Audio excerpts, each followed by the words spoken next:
week is boundless. From the beach to the bay. From the heart of Texas to the Sunshine State, the pageantry is unrivaled. The nation comes alive for Bowl Week. And we are in one of America's great cities, San Diego, California. 25 years hosting one of America's best bowl games. Another Chamber of Commerce night at the city that will host the Super Bowl next month, right there in that stadium. You are looking at Qualcomm Stadium, where a quality team, number 6 in the nation, Kansas State, takes on a program on the rise, Arizona State, with upset dreams tonight. From the Big 12, Kansas State. From the Pac-10, Arizona State. 2 defensive studs, 1 great running game, 1 high-powered passing game. The 2002 Pacific Life Holiday Bowl. The traditional pregame pageantry is going on. Chris Fowler will kick it off in just a couple of minutes. And probably the best team to play before New Year's Day in this bowl season. They profess to be very motivated against the Sun Devils, which could be bad news for ASU. I think that's the whole key. I think Kansas State is by far the better team. I think they have the better athletes. It's all about motivation, a statement game. Is Kansas State ready to play? I just can't get that picture out of my mind, Mark, the Alamo Bowl a few years ago when they weren't ready to play and didn't play well. The last time that you used that phrase, better athletes, it was Toledo Boston College.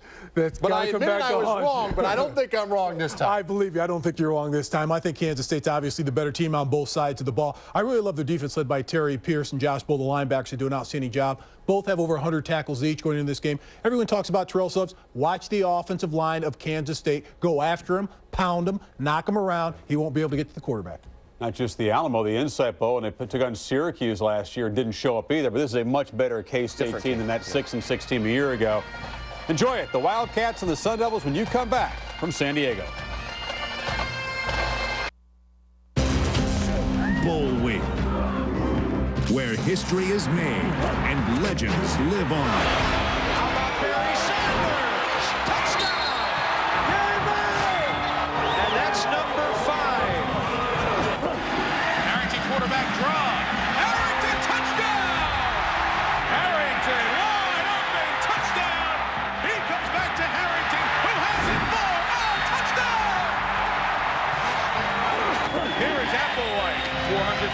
Passing yards, throws, touchdown! His final night in the burnt orange, and most satisfying as well. Who will make the magic in the stadium that hosts the Super Bowl 30 nights from tonight? The Stars, Kansas State has one, L. Roberson. He might be the best running quarterback in America. No one ran down more quarterbacks than that man, Terrell Suggs. The nation's sack leader hopes to get his shots tonight.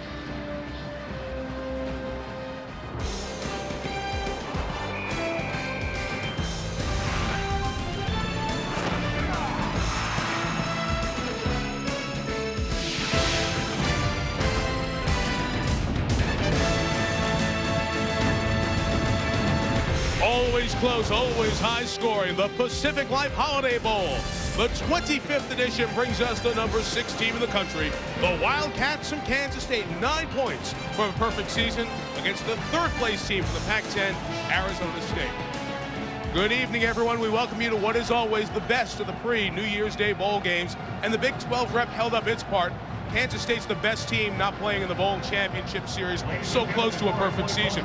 The Pac-10 team couldn't hold up its end of the bargain for the great pregame matchup because Arizona State was in a league where Washington State and Southern Cal went to the Bowl Championship Series. It's a young program on the rise led by Dirk Cutter. They know they're the biggest underdog of bowl season, but on the other side is Kansas State. Bill Snyder's great program has never finished in the top 5.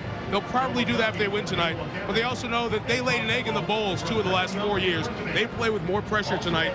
For Kirk Street and Lee Corso, as we talk about this game going in, let's look at both teams. Start with K-State. Well, Mike, first-year defensive coordinator for Kansas State, Bob Elliott, has done a tremendous job with them. Kansas State's #1 in total defense and scoring defense.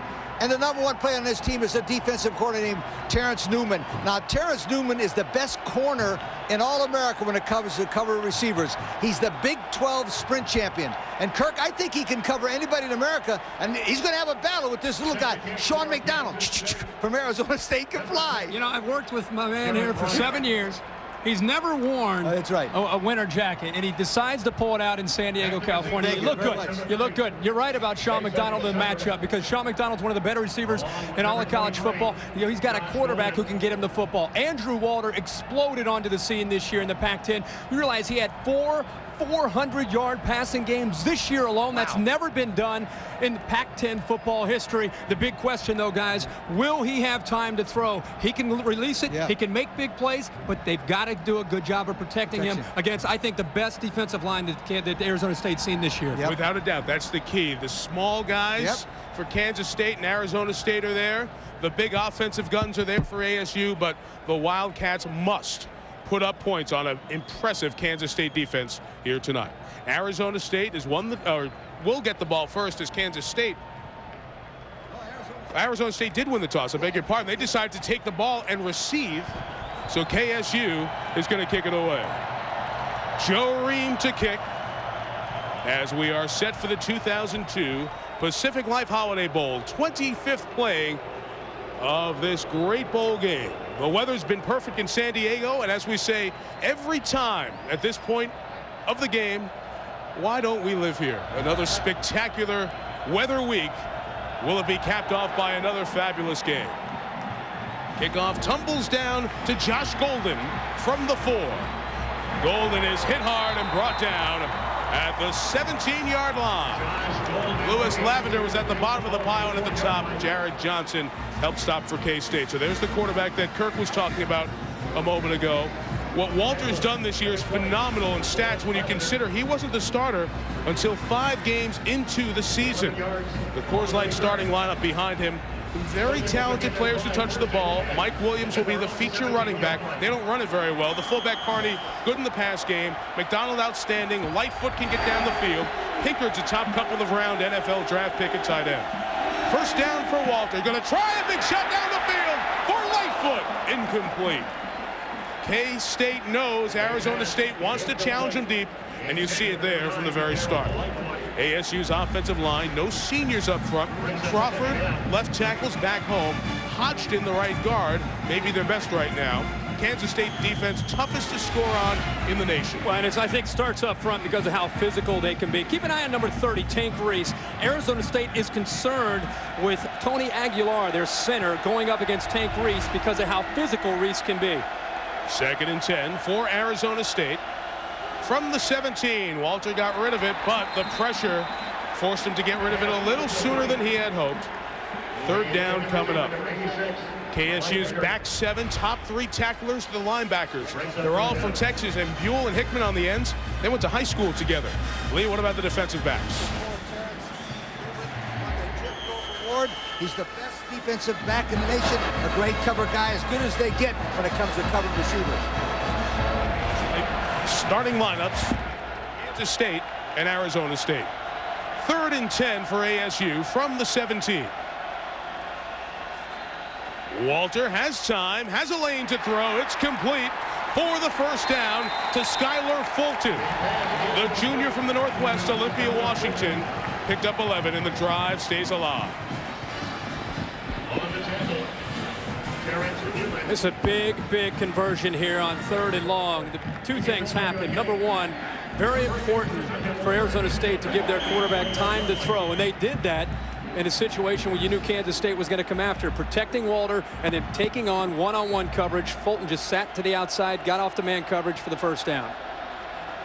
From the 28.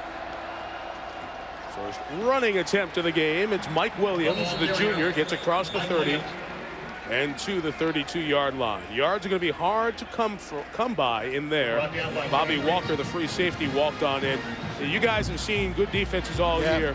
When you look at the stats, you look at the film, you look at the faces and the bodies, Bill Snyder's bunch among the best in the nation. Bob Elliott, the new defensive coordinator, has brought a lot of the principles he used when he was at Iowa also. I think he's got a great future. He's Bump Elliott's son, the great Iowa athletic director and former Michigan player. 2nd and 8 from the 31-yard line. 3 receivers. And Walter comes back to Skylar Fulton. Pushed out of bounds in the 39-yard line by the linebacker, Josh Buell. He's right at the 1st and 10 line. Encouraging start for ASU to pick up a couple of first downs here. We talked about Kansas State's defense. Here are the stats to support that they are the best in the nation. Toughest to move the ball on. Very, very good against the pass. And you see the points per game, 10.6. And those point totals got even stingier as we got down towards the end of the season. They just dominated people. First down was picked up. Official line of scrimmage is the 40. Now it's the 38 as a couple of yard loss for Williams. Rashad Washington, the junior strong safety, came in there.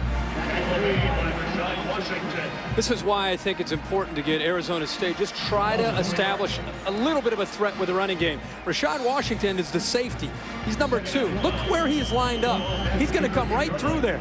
You know, if they truly respected that aspect of the game and the balance of Arizona State, you would see these safeties moving inside and out. But when it's 1st and 10, Kansas State's going to cheat up into the line of scrimmage because of the fact they think they can own that part of the game. Well, they go empty there. Walter had to rush it, incomplete for the tight end, Pinkard. So maybe those are some of the things you'll see from Kansas State. How do you get those safeties out of the box a little bit? Empty like backfield. That. But Mike and Kirk, there's an interesting thing psychologically. Here's the #1 defensive team in the nation, and Dirk Cutter takes the football when he wins the toss. I was surprised. Yes, that's a statement. But you know, that is absolutely a statement of, look, we're not afraid of you. We're going to throw the football at you, and we think we can score on you. Tremendous psychological step by Dirk Cutter, I think. And I think one of the things, he mentioned matchups. I think you have to go away from Terrence Newman and go towards Jerry McLeod, number 5. Walter looks that way, throws underneath, incomplete. Try to come back to Skylar Fulton for the 3rd time. He was blanketed by Walker and Terrence Newman. Walker slow to get up. As Arizona State gets ready to kick the ball away. And that brings up a 4th down situation for the Sun Devils.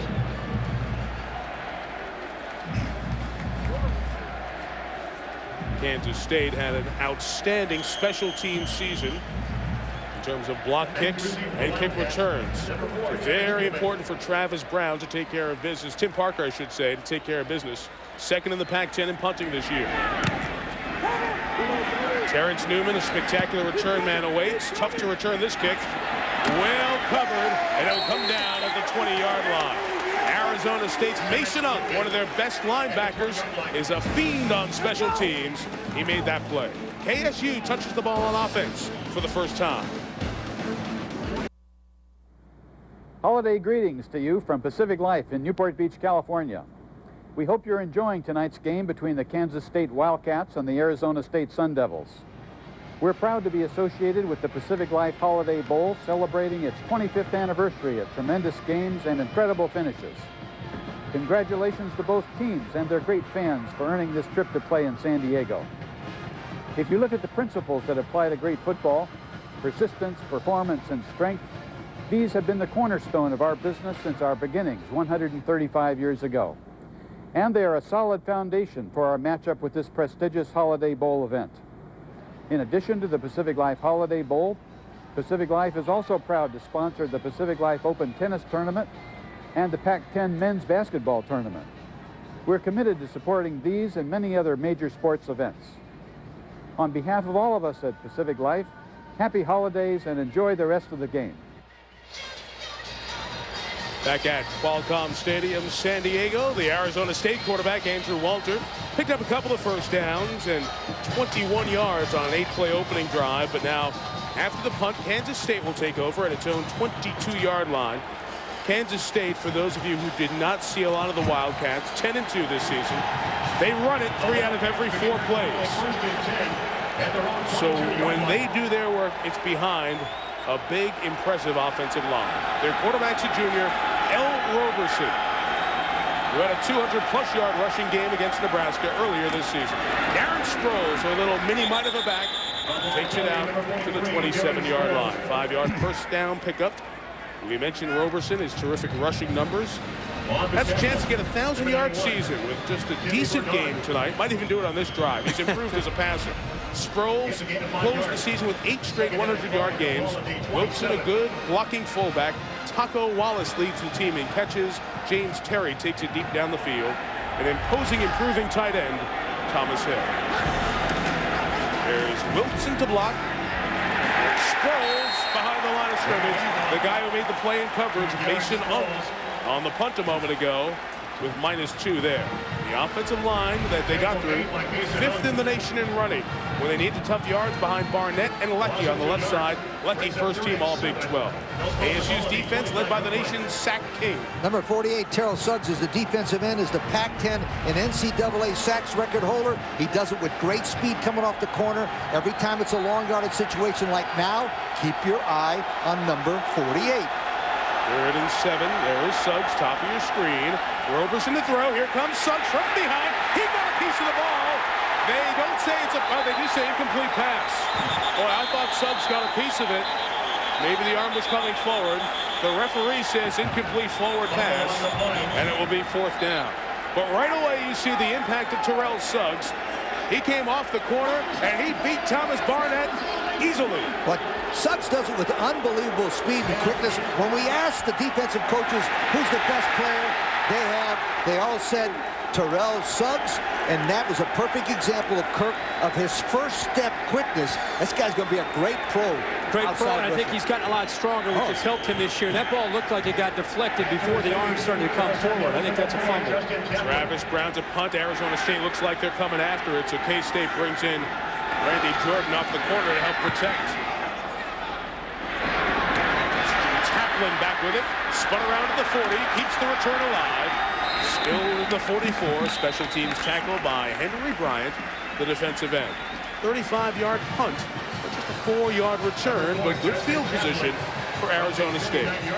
Sometimes the toughest call for an official, because it happens so fast, is to see if that ball gets knocked out of his hands. His arm started to come forward, but it was, you know, almost have to sit there and look at it one more time in slow motion to find out. As his arm started to come back, the ball got deflected out of his hand. But the motion of the arm coming forward, it's very difficult for a referee, even standing right there, to detect whether or not it was a fumble or an incompletion. Tough call for an official. Officials looked for the empty hand coming through, and that hand looked empty on the way through. First down, run for Williams, and Mike takes it just 4 yards against the stout Kansas State rush defense. Terrific day of college football. We got some terrific college hoop games tomorrow on ESPN. Kentucky, Louisville at noon Eastern. They wait all year for that game in the Commonwealth. And at 2 Eastern, Texas Tech and Bobby Knight back in the Big Ten on the tabletop at Williams, taking on Minnesota. For more, log on to ESPN.com. Keyword college basketball. And then Bobby Knight's old team, Indiana, takes on Temple right after that. So terrific triple header of college hoops tomorrow on the network. Mike, I worked at 2 of those schools, Louisville and Indiana, both of them great basketball schools. 2nd and 9. Walter puts some air under it. Intercepted by Bobby Walker. Oh, you can see the receiver, Skylar Fulton, pulled up. Looks like he injured his hamstring. Couldn't go after it. And Walker comes up with his 6th interception of the season. Walter got back and threw this to a point on the post corner. And you're right. As soon as Fulton made the cut to the outside, he came up limp on his hamstring. And that's something that's very, very painful. Watch him make the cut, and right then he has to give up on it. But once he gave up on it, Bobby Walker went out and made the interception. Bobby Walker always seems to be in the right spot this year for Kansas State. A lot of interceptions. Dr. Jerry Punch down on the sideline. Doc will check in with him right away. So the interception thrown by Walter. It happens when you're in a throwing offense like this and such a young player. But Fulton was a big part of the offense in the early going. They threw to him 3 times. Out of the gun for Roberson. Designed run for L. And he'll gain just a few yards. Arizona State's defense going to need a big performance from these 7 players. They play a 4-2-5 on the Coors Light starting lineups. Solomon Bates, when we see option, number 1's eyes are going to be big and wide and open coming after his man. And Kirk, the safeties, boy, they have to be big this evening. Keep an eye on 39, Alfred Williams, and 30, Jason Shivers. The safeties are going to be up at the line of scrimmage trying to take away L. Roberson on the option. Shivers and Williams are both very, very physical. They almost act as linebackers the way they play them in this scheme. 2nd and 9. Roberson gives it to Sproles. The 5'7", little power guy gets it out across the 30 and to the 32-yard line. We alluded to Darren Sproles earlier. They were talking about him in the studio all during our doubleheader today. First 2 games. 1,347 yards. 8 consecutive 100-yard games. And that's against some pretty good teams in the Big 12. You know how good the Big 12 is. When you bang off all in conference play, 8 straight 100-yard games. Don't need to say more than that. 3rd and 4. Option. Sproles. Stop. 3 and out. ×2.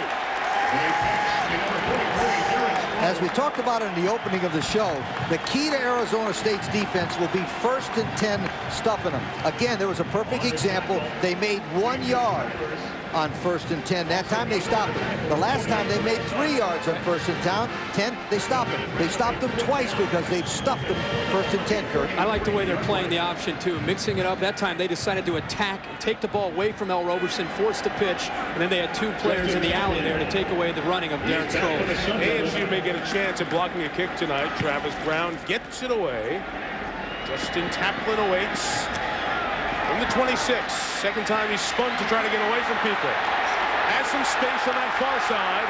Taplin pushed out of bounds at the 40. A good athletic play by the starting defensive back Newman, who punched it out of the way, but it went out of bounds. Punt was 42. The return 15. Walter and the Sun Devils back on the field after this. The flyby, the F-18, some of the spectacular pregame pageantry at the Pacific Life Holiday Bowl, as seen from the Goodyear blimp. This is the newest Goodyear blimp, Spirit of America. Christened last year, based out here in Southern California, in Carson, California. Goodyear built its first blimp in 1925 and currently operates 3 airships. You know, it's a big night when the Goodyear blimp is with us. Great to be here at Qualcomm Stadium in San Diego for the 25th Pacific Life Holiday Bowl. 2 possessions for each team. Early first downs picked up by Arizona State on its opening drive. The sophomore quarterback Walter gives to their junior running back Mike Williams, who takes it out to the 44, about 3 yards. Arizona State's explosive, but they're not a good running team. No, and I think the Kansas State is trying to force them to run the football. They're sitting back here early in the game with some of their zone principles, saying, you know what, we're going to try to keep things in front of us. Make them either hit the pass underneath or make them run the football. Now, they've mixed in some man-to-man, but for the most part, they've sat back in zone and have forced Andrew Walter to try to throw the ball underneath or run the ball. 2nd and 7. 4 receivers out of base personnel. Their fullback and running back split out. It's caught underneath by McDonald. First touch of the night. Terrence Newman there to trace him across the field and take him down. Here's Doc with an update on Arizona State's receiver. And Michael Skylar Fulton, we saw him pull up a moment ago with a possible hamstring. He came to the sidelines, and Perry Edinger had him on the table there. They got him back on the table once again. That's Perry trying to stretch out that left hamstring on Skylar Fulton. The problem is, guys, it has cooled off here so much in the last 30 to 45 minutes. We've already seen an official go down with a hamstring. We have an alternate official in, and now one of the starting receivers, Skylar Fulton. I would doubt, and I would say I would seriously doubt, with that hamstring pull, he could be very effective here for the remainder of the night. Jerry Punch on the sidelines. Doc gives that report every year at this game. It gets cool quickly. 3rd and 5. Beautiful throw by Walter. Caught by McDonald. First down. We can talk a lot of things about this quarterback. The first thing that everybody sees is his arm and leads very good. And not only that, Kirk, we talked to Dirk Cutter about him yesterday, and he said he's going to get nothing but better. Watch his form this time. See mechanically. Not bad. He's still throwing a little bit off that front leg, but Dirk told us with a year off and throwing the football every day, this guy's going to be sensational. Well, he's only a sophomore, and that's what Dirk indicated to us. Is the mechanics slowed down the process for for Andrew Walter. He would have been the starter because of his ability early in the year, but he had to wait until about the 5th game to really step forward. Play action pass. A flag is down as Walter's down. He's sacked by the Tank. Tank Reese, the senior, who had 2.5 sacks this year, the emotional leader at 5'11", 280. Just a little old tough guy in there. We'll check the marker. It is offside on K-State, so Arizona State will have 1st and 5. The other thing you're going to find when you watch Andrew Walter throughout this game is how live his arm is. Offside. Defense. 5-yard penalty. Still first down. Lemonnier, Big Ten officiating crew. And when he drops back to throw, and he's going to need time to throw, but when he drops back to throw and he has time, watch how the ball just comes out of his hand and is able to really just effortlessly throw the football downfield. Reminds me, and I think other people in the Pac-10, I think, see the same thing.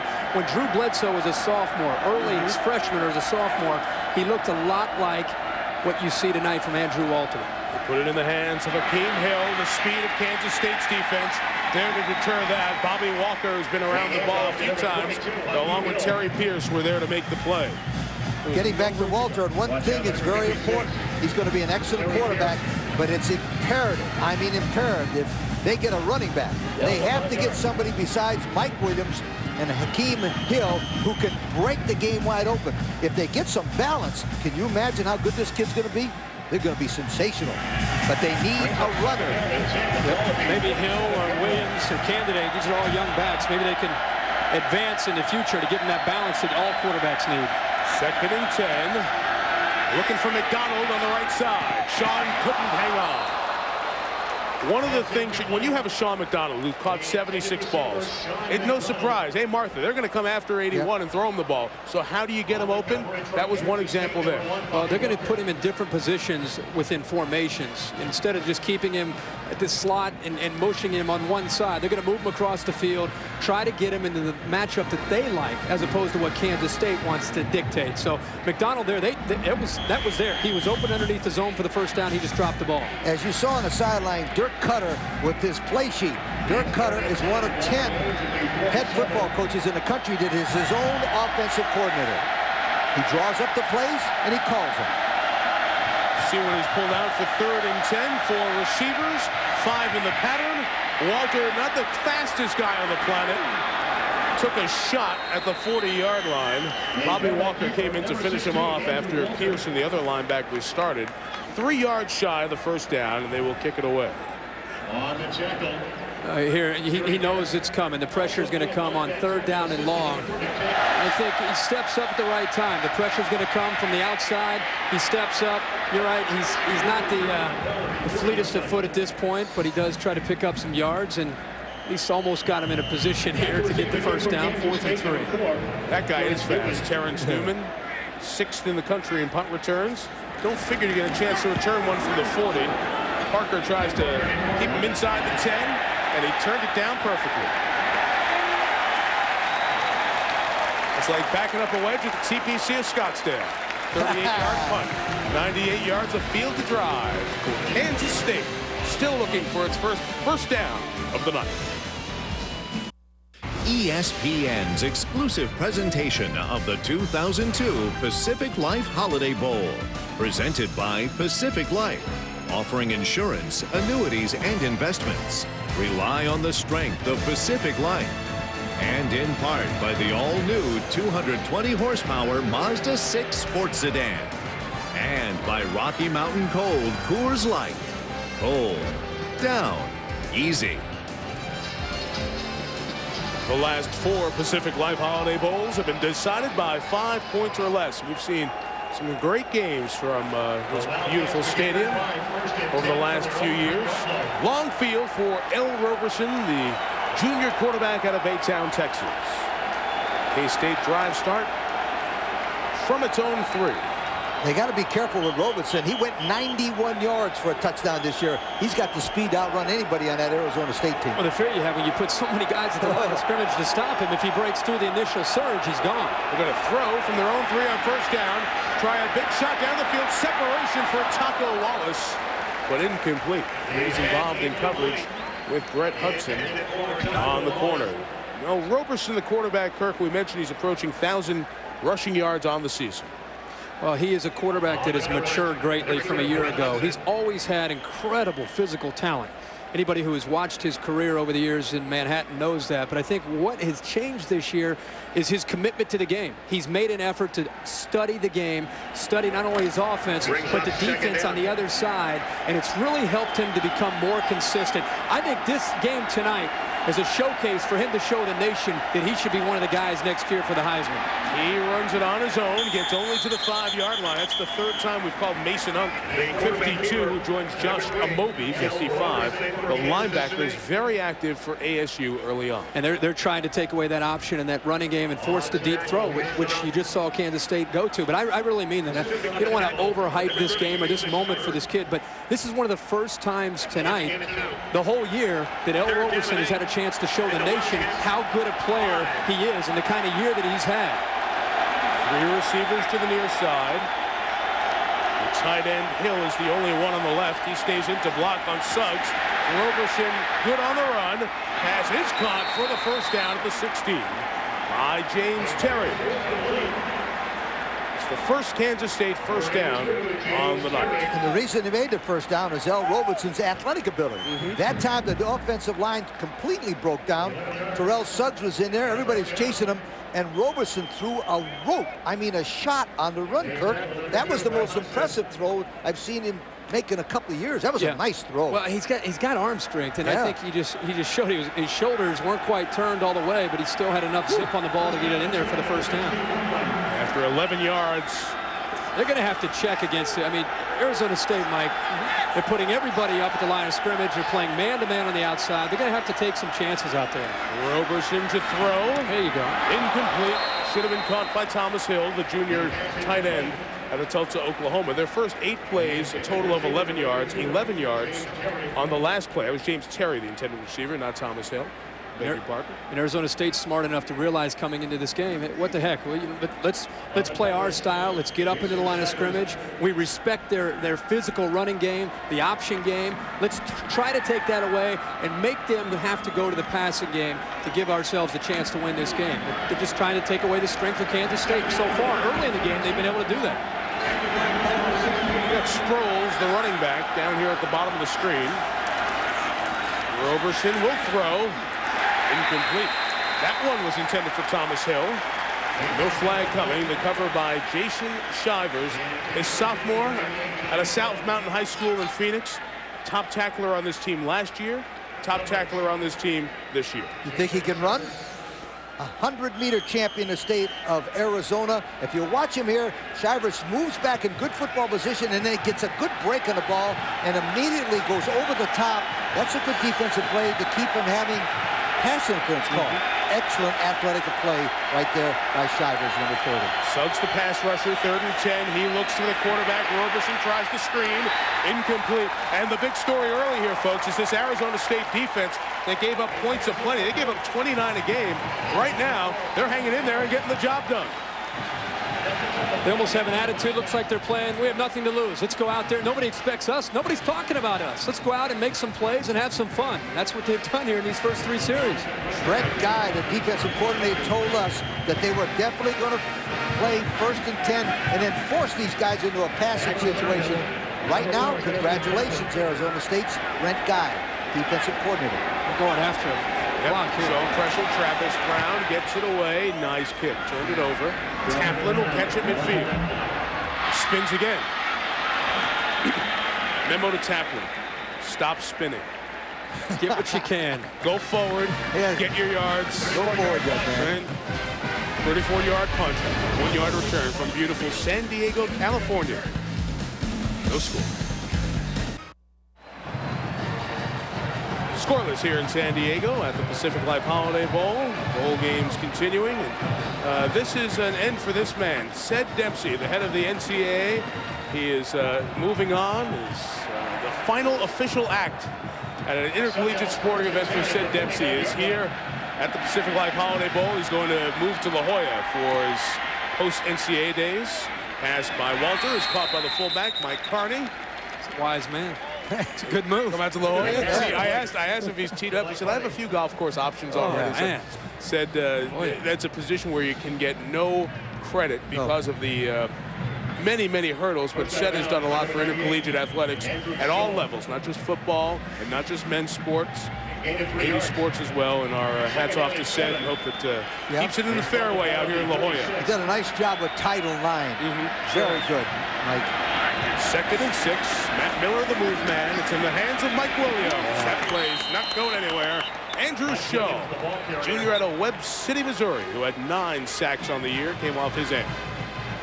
It seems like every time we talk about a defense that can flow and that can really run, we always talk about these offenses are making a mistake trying to bounce the ball to the outside. There's just too much speed. In that case, Schull just beat his man. Schull is one of the better players in the Big 12 Conference playing off the edge. He's a junior. He'll be back next year, 2nd team All-Conference, and he can beat you with speed and he can beat you with brute strength. He's a great player. 3rd and 10, needing to get to the 39 to keep the drive alive.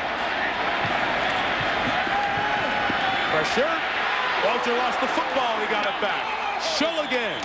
We mentioned his 9 sacks, and you see some of his speed coming off the end. Nearly forced a turnover. Does force a punt. This is what he can do. When, we just saw him make a play against the run, and now you're going to see him get to the outside. We've been talking about Suggs and his speed. Well, Schull has that combination of power and speed as well to get right around Chaz White, who's a true freshman. He went right around him with just a speed rush and got to the quarterback to knock him down. Chaz White is probably the best athlete on the football team as a true freshman, but that time, Mike, he didn't take the right step. He took a step with his left foot instead of backing up with his back foot. That's why he got a Tim Parker gets the kick away. 33 yards. Newman to the 22. Well covered by ASU. They have some good players on their special teams, like Jason Shivers, who made a big tackle earlier. Leading tackler on this team makes the stop. Capital One Bowl Week continues tomorrow. 2 games on ESPN2. Sold out in Charlotte for the Continental Tire Bowl. West Virginia taking on a Virginia team that's lost its last 4 bowl games. Then in prime time here on ESPN, the Alamo Bowl presented by MasterCard. 2 teams that love to say, you take it, you run it right into the defense. Colorado, Wisconsin, as Capital One Bowl Week continues only on ESPN. Interesting that Lee Evans from Wisconsin decided he'll come back to school next year, and he had a decision last year whether or not to leave for the NFL, had the injury, and will come back next year. But you're right, this year it's all about running the ball for both the Badgers and the Buffaloes. Taco Wallace laid on the field. First down, Sproles goes left, and Lee Corso. There's another first down play that doesn't go anywhere. -3 on that first down. Mason Unk, 4th tackle of the heck of a game.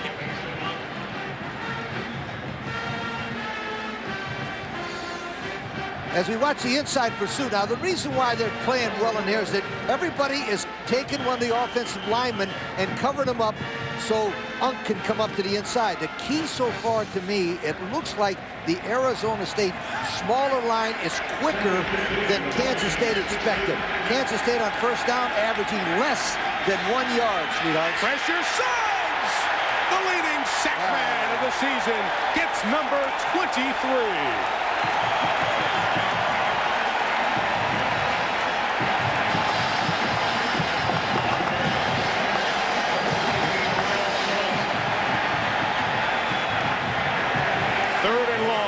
Just playing out speed. He is getting a heck of a jump off of the snap, just going right around Barnett. It's not fancy, it's just anticipation of the snap count and overall tremendous quickness and speed by Terrell Suggs. Last year, we had a scoreless opening quarter. This year, we have a scoreless opening quarter. Last year, we had 37 points between Washington and Texas. The defense is saying, no, not this year. After 1, the ASU fans are feeling it. No score in San Diego.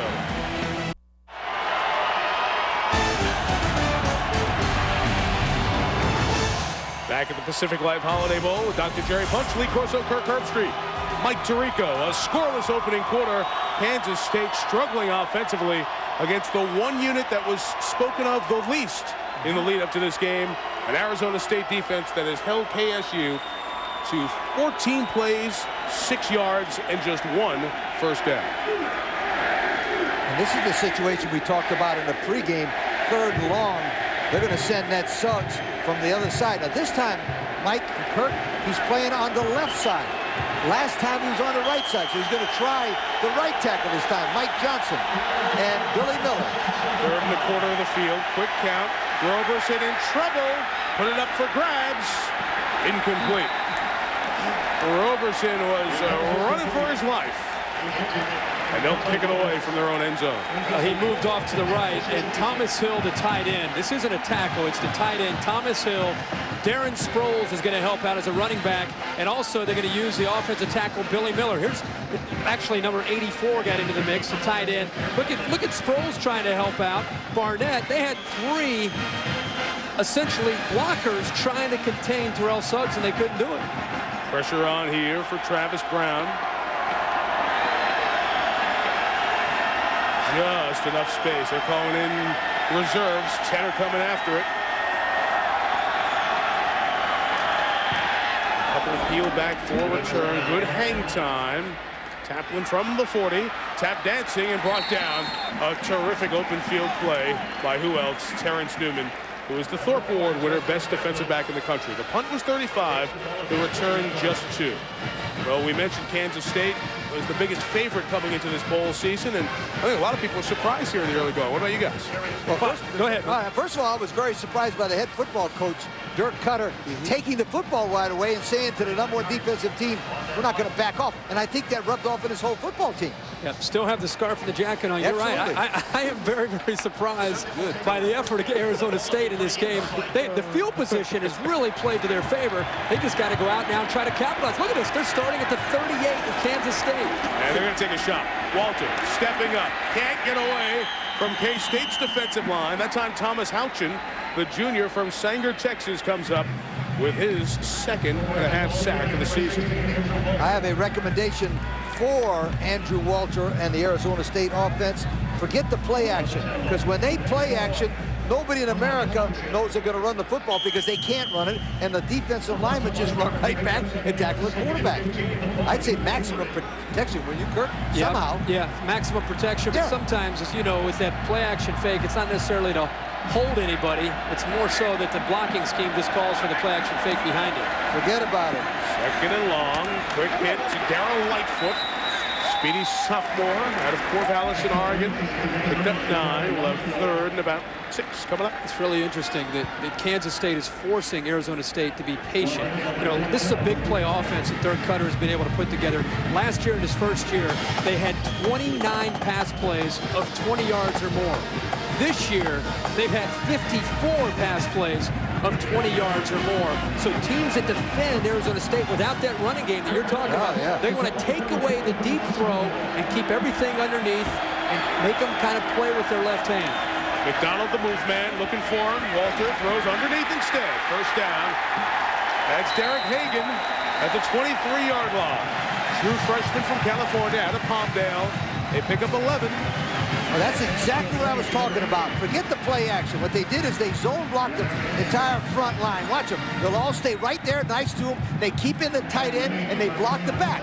That's exactly what you got to do to kick that ball off, Kirk, because I tell you what, that play action stuff ain't going to work. Right, and Hagan, I think, is one of the more promising young receivers on the roster. Yeah. Freshman has had a great year this year, and that time did a nice job, not only the protection, but finding an open area there to pick up that 1st down. Matt Miller, a redshirt freshman receiver in motion.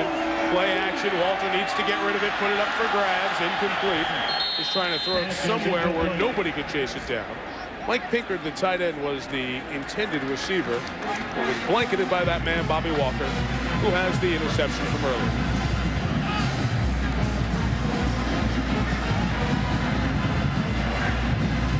Spectacular look from the blimp in San Diego. The Holiday Bowl parade today was absolutely perfect weather.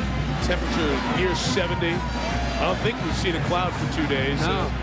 We always talk about the BCS games and the value of the other bowls. This bowl is the most enjoyable trip for the kids of all these postseason games. Right up there with the Capital One Bowl in Orlando. Walters, 15th pass of the night. It's an end zone shot for McDonald, but incomplete. We talk about Terrence Newman all the time, but that doesn't mean he's the only guy on KSU's defense that can cover.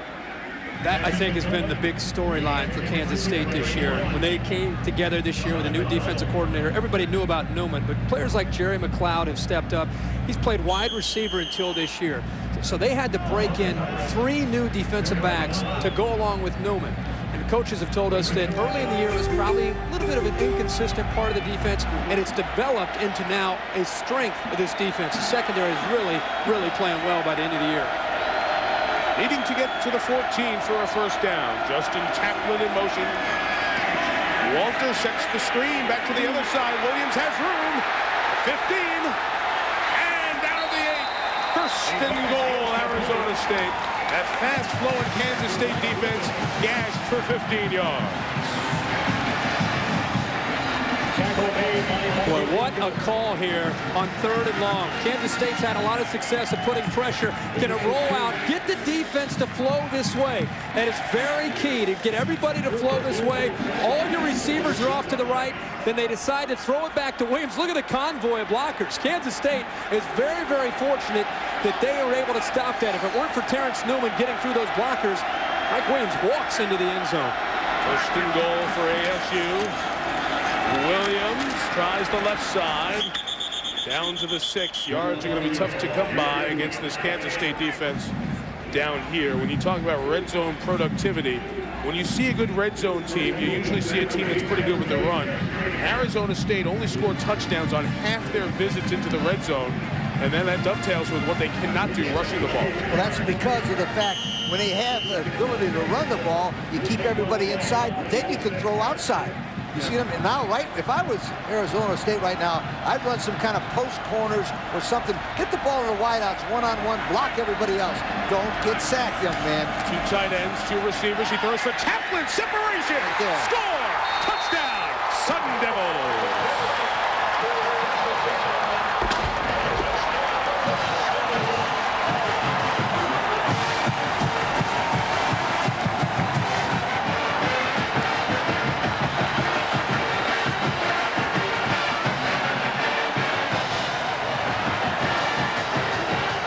McDonald not on the field there, and they go to Taplin, the senior, out of Tempe for his 3rd touchdown of the season.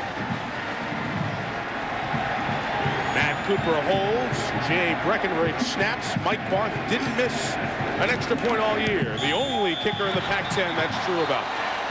Justin Taplin, academics the freshman year, he was ineligible, suspended until he could get his focus on academics the next year, has gotten on board with the program of Dirk Cutter, and he caps off an 8-play, 38-yard drive with the first touchdown of the 2002 Pacific Life Holiday Bowl. Walter, 4 of 6 on the drive. Arizona State leads 7-0.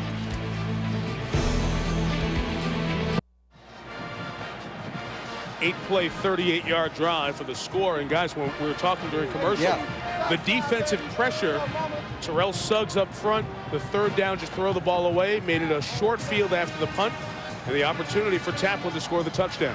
You don't know how many times you're going to have that kind of field position starting at the 38-yard line. You've got to at least come away with a field goal in a game like this, and the fact that they were able to put points on the board was very big. And also, they came into this game hearing that Kansas State was going to kill Arizona State. So for them to score early and their defense playing as well as they are, that's big psychologically. Well, they started off psychologically by challenging, by taking the ball, and they're an 18-point underdog, so they said, forget about it. Let's go after them. 1st and 10, still the most important down for Arizona State. Defense. Greg Perrott with the kickoff, 2 deep to take back, and caught for a touchback by Darren Sproles. Those of you might just be joining us, 3.5 into this 2nd quarter. Here's our Pacific Life game track.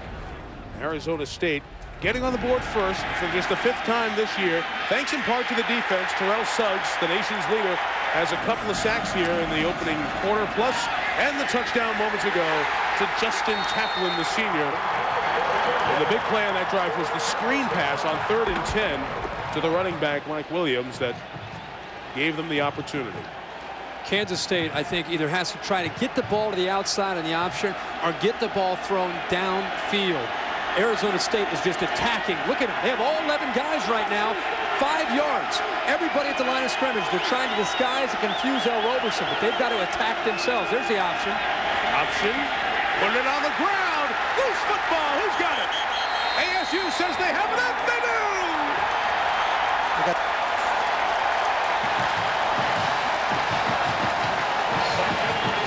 A team that fumbled a lot. 35 times they put it on the ground, only losing it 16. Kansas State loses it there. Brian Montesanto had the recovery. One of the things that L. Roberson has done a better job of this year is running this option, protecting the ball. Watch 52, Unk. He's been playing well. He's been able to use great speed to get upfield. The other thing is they're mixing up their looks for L. Roberson. Sometimes they're crashing down and taking him away, and other times they're sitting back and playing cat and mouse, messing with the rhythm of the option game. First thing you got to remember, Arizona State went from last to first in the Pac-10 in turnovers because they could run better. That was an indication of their good speed. Shot at the end zone maybe from the 16. Advantage of momentum. McDonald's in motion. They're going to run Akeem Hill up the middle. They're running the ball. Okay, guys.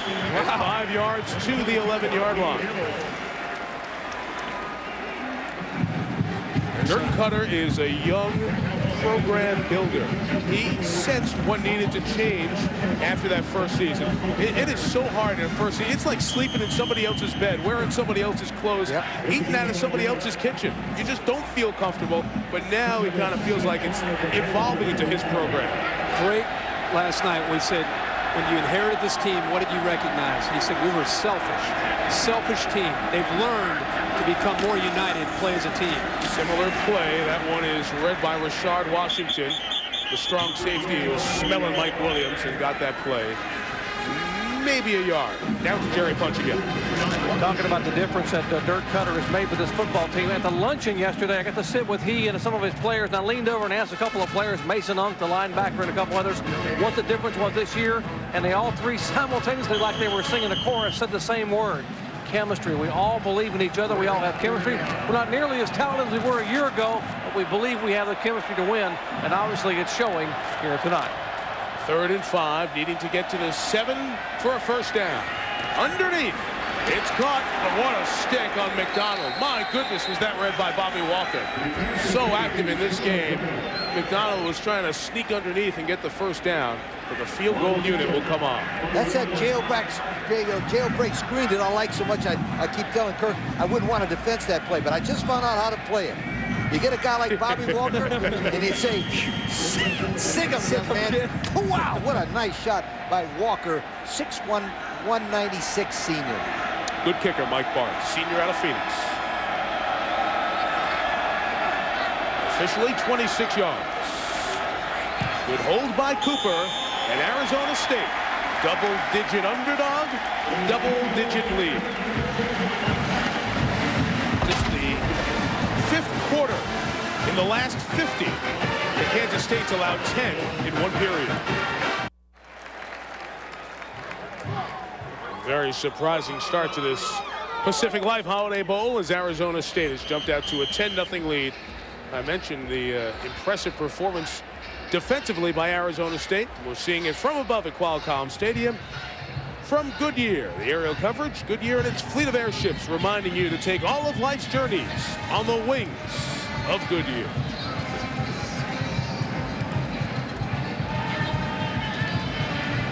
Sun Devils this season 3rd in the Pac-10 behind Washington State and Southern California. 2 bowl championship series teams, 8-5. Lost 3 of its last 4, but 2 of those losses were at Washington State and at Southern Cal. Their loss to California was disappointing, but they came back to win their rivalry game, one of the fiercest rivalries in the country, beating Arizona 34-20. Barak with the kickoff. Good, strong leg. Terrence Newman is advised by Sproles to settle down. I think it's odd for Kansas State to be outscored 10-0 in a quarter. Look at that. They are so dominant right throughout the game. And that 4th quarter lack of dominance is when Bill Snyder's called off the dogs in some of those games, like 64-0 at Kansas, 58-7 against Iowa State, 68-0 against Louisiana Monroe, 48-3 against Western Kentucky. So they have blown people out. This is a new world for them, being down 10. I got another stat. Listen to this one. The last time they were trailing by any point was November the 17th, 2001 against Louisiana Tech. They were down 7-0. That was a span of 14 games, and they have never been behind this early. Good point, huh? We'll see. And come back to one. Yeah, we'll see. From the 20, here is Sproles. He gains just about 3 yards, and they're only averaging a half foot per snap. Not a half a yard, a half a foot per snap here tonight. That's why they're off to such a slow start. And field position is always a big key. Special teams, and it seems like the ball has been towards the back end of the Kansas State field most of the game. Arizona State's average field position midfield. Kansas State starting at their own 19. Good stuff right there. And that is the old-time football. That's the old-time football. Field position, kicking you. 2nd and 7. Roberson to throw. It's protected. Shut downfield for Newman. So Terrence Newman, who caught one ball this year in the very first game of the season, begging to get on the field offensively at different points this year, does here and gains 36. Well, he told us in Orlando at the awards show, I got to get more involved with the offense. So he messes around in practice once in a while. You can see the speed that he has going right by R.J. Oliver, and he just kind of stuck onto the field. Nobody even saw it. 2nd and 6. He came off the sideline and just lined up out there at wide receiver and went right around Oliver for a big gain, and that's what they needed to do, take some of the pressure off of L. Roberson in this offense. Stems the momentum a little bit. Sproles now giving some space. Spinning and moving. Sproles on his way to the end zone. Touchdown, KSU. Bang, bang. 43 and 41. The yards on back-to-back plays changed the texture of this game.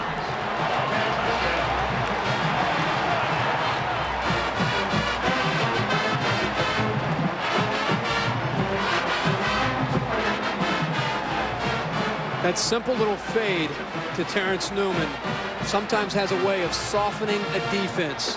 And the next play, Darren Sproles comes right at him with a big gain. Darren Sproles made about 90% of that run by running away from everybody, but more important, breaking tackles. Boy, he's strong, isn't he, for a little guy? Quick. Quentin Griffin, Oklahoma. The 2 best little running backs in the nation. Sophomore Joe Ream. They struggled with kicking early in the season. That has settled down of late. Ream adds his 50th extra point of the season. For the 10th time this year, a touchdown run of 20 yards or more for Kansas State. Comes from a guy who found the end zone 16 times before. The Stars get KSU back into the game. ESPN's exclusive presentation of the 2002 Pacific Life Holiday Bowl. Presented by Pacific Life. Persistence, performance, and strength. Rely on the strength of Pacific Life. And in part by Saab. People who test drive a Saab usually buy one. And by Circuit City. We know how you feel. That's why we're here. Circuit City. We're with you. Couple of sweet big plays. The 41-yard touchdown by Darren Sproles probably would not have happened if not for the big pass to that man. The best defensive back of the nation this year, Terrence Newman, who had one other offensive snap. It was a 51-yard touchdown. He gets on the field, things happen. Right? Both sides of the ball, right? Maybe he's on to something. 10-7, returnable kickoff for Josh Golden from the 10. Some numbers here. Golden up the field. They've got an angle on him, but it'll be great field position for Arizona State. That's right where they start all year. That's where they start. All night. Yeah. Right at midfield. Wow. 42 yards on that return.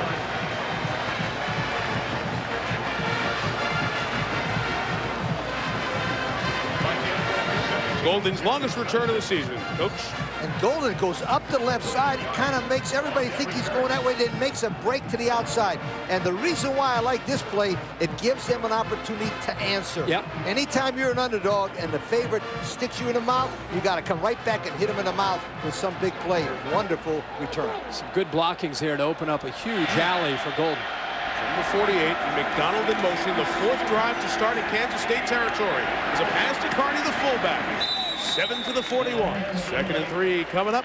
Chris Fowler, what can you add to our Pacific Life Holiday Bowl telecast? Well, a report that a Big 12 team was upset earlier, Michael. Nebraska faked the punt, didn't work. Ole Miss took the lead, and this was the desperation heave at the end of the game by Jamal Lord into the end zone.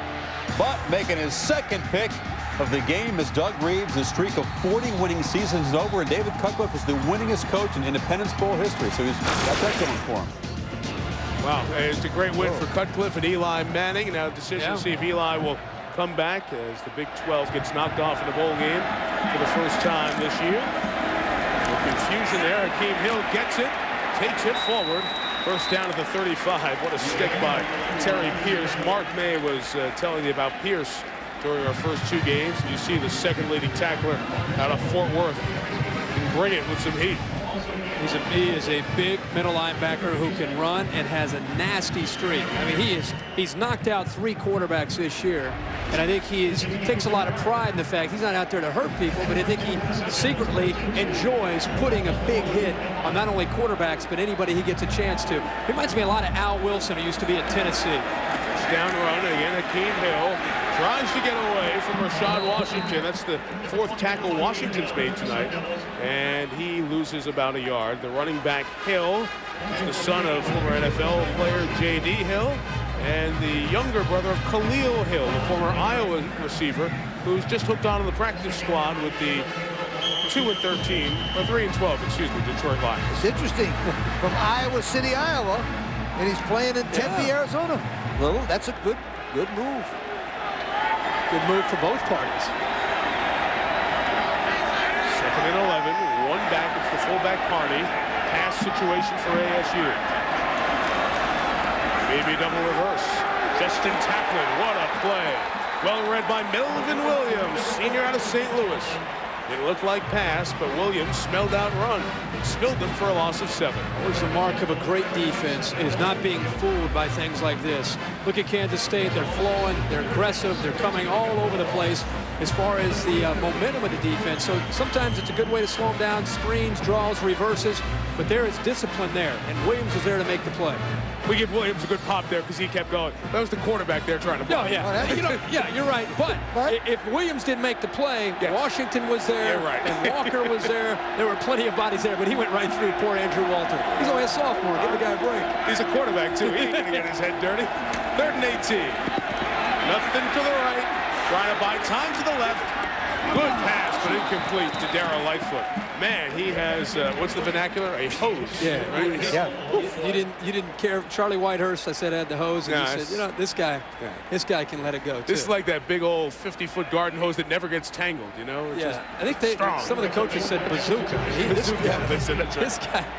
This guy can let it go. The thing that was most impressive to me about it is that Andrew Walter was elected captain of the football team as a sophomore.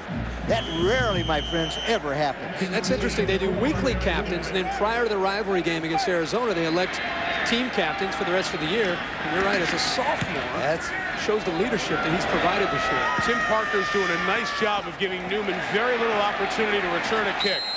See that one right there? At the 6. By the way, did you see 52 Unc coming down again? He's been everywhere. I call Uncle. No more. Kansas State better call Uncle.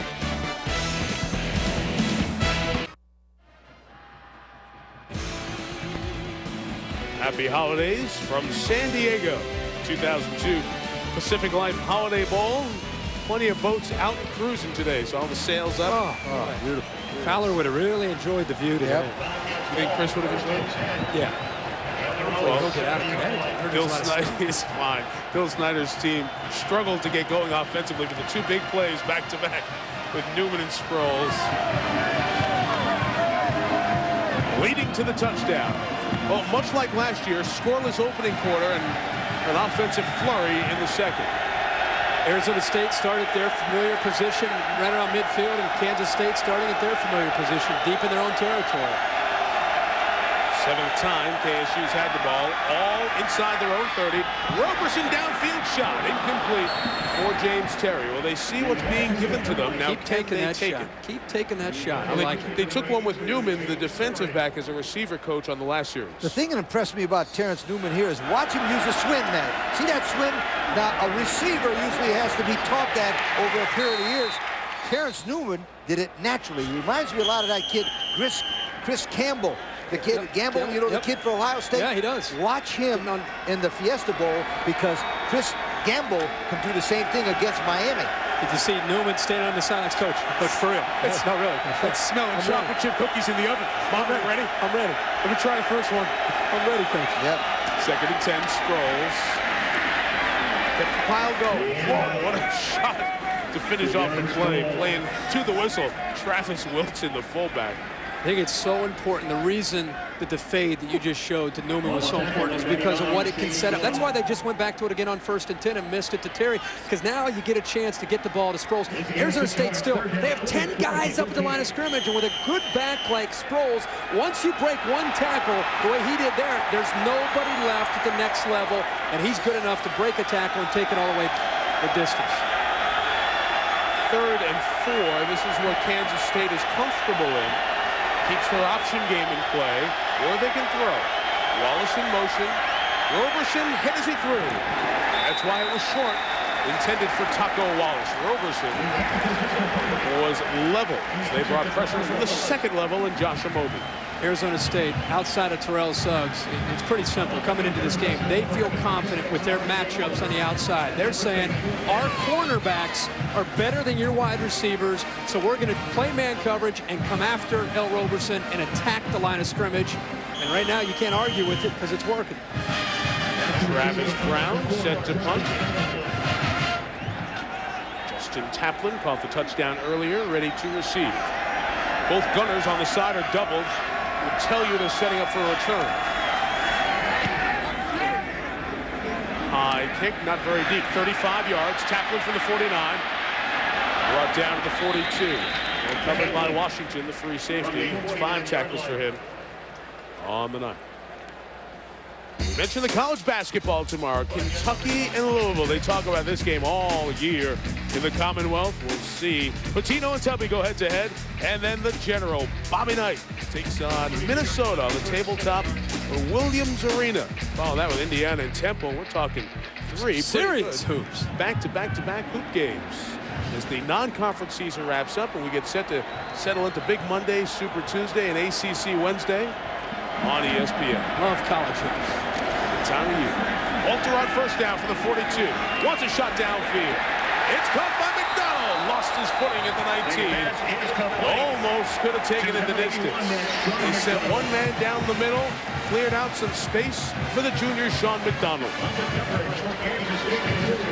23 on the passing catch.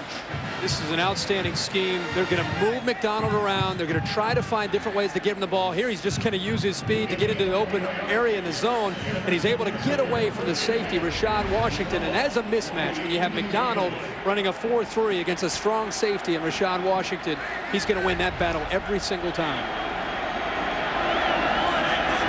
In the red zone again, Mike Williams got the corner, got to the 14-yard line. Picked up about 5 yards. Lee mentioned it earlier, and Jerry brought up the point as well. Dirk Cutter is his own offensive coordinator. And it was funny. Our producer, Tom Archer, asked him in the meeting, hey, Coach, at any point do you see yourself giving up the offensive coordinator job? And it's like asking somebody to share a little bit of their dinner when they're hungry. No way. He loves the process of preparing to call plays in a game. It's like asking a 4-year-old for some of his ice cream. You know, there's no chance. I mean, even when he eventually gives in, it's going to be tough for him to do that. He loves the involvement. 2nd and 4, Williams. Nice job of being patient. He will be just shy of the 1st down there at about the 9-yard line. They'll probably bring it out and measure. They're going to mark him shy of the 9. So we'll have 3rd and less than a yard coming up. And we'll talk about the process. It's something he's been involved with throughout his coaching career. Age 43, Arizona State, after successful years at Boise State. Getting Boise State to 2 Big West titles under Mike Bellotti as the offensive coordinator at Oregon. Before that with Dan Henning at BC. Bob Stull at Missouri. When he was at Missouri, he went up against Bill Snyder's teams 4 different occasions. Hill pops it to the outside. Touchdown! Hakeem Hill!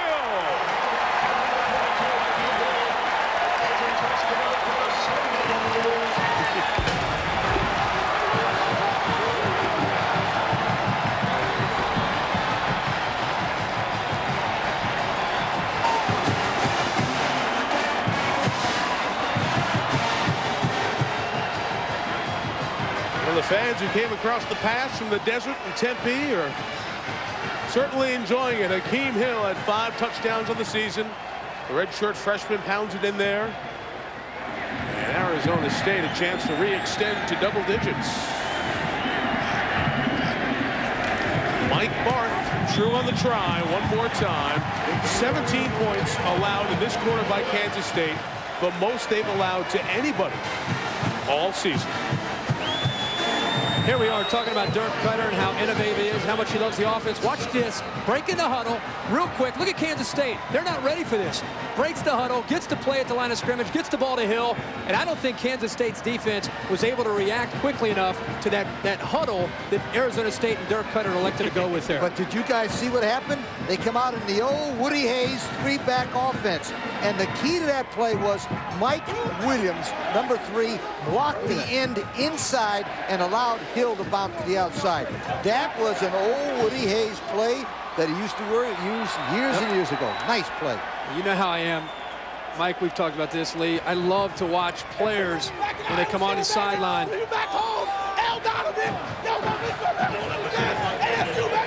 Talking to people back at Iowa City, I love to see a team with camaraderie come off of the sideline and everybody's hugging each other, and it's not an individual thing. And that's what I think the difference in Arizona State this year. They don't have maybe have the talent that they had a year ago, but it's a team that genuinely cares about each other, and that's really helped them this year.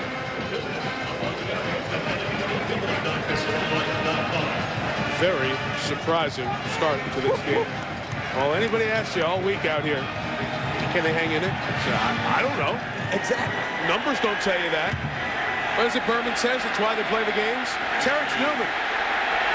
That's unked again. Unked again with the play. A flag is down at the 10-yard line, so let's check it out. You're going to hear good sound, guys. Great job, special teams.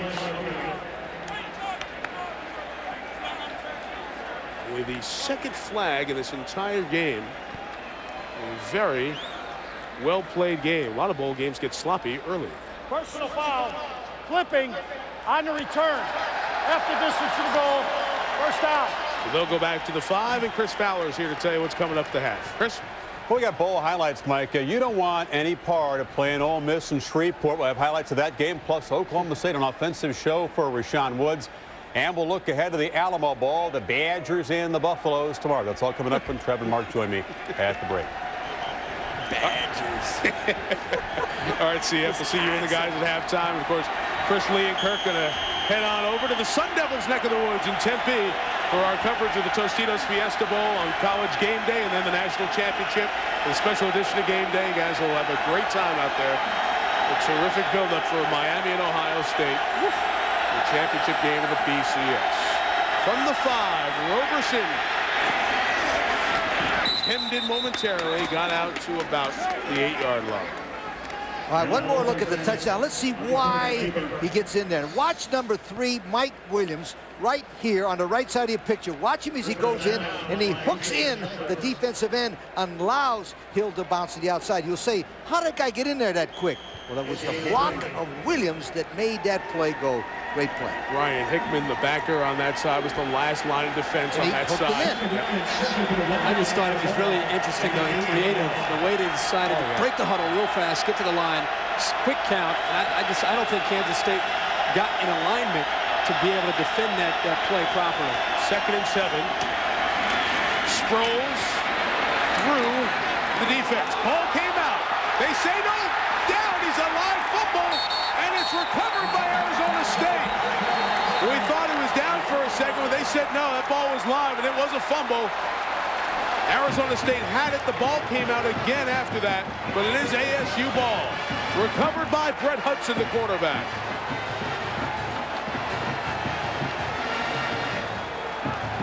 Darren Sproles is trying to do everything that he can when he gets into the open field.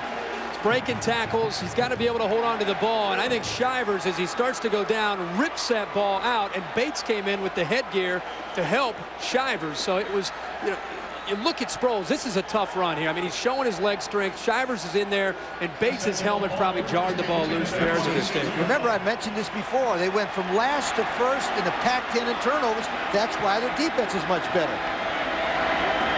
may have a problem on this play up on the top of your screen there. Walter looking that way. Throws to Taplin. He caught it, went down at the 22-yard line. Kirk, something we were going to talk about for a storyline later on. Kansas State in the Big 12, the way they're playing, the way their offense runs, reminds you of a certain Big 12 legendary team, right? I think, yeah, Kansas State reminds me of kind of the new era of Nebraska with their style of football. The option game, the athletes, the defensive pressure. And we're going to talk about this in a minute, but one thing Nebraska never did well was come behind for a big deficit. Yep. Important possession here.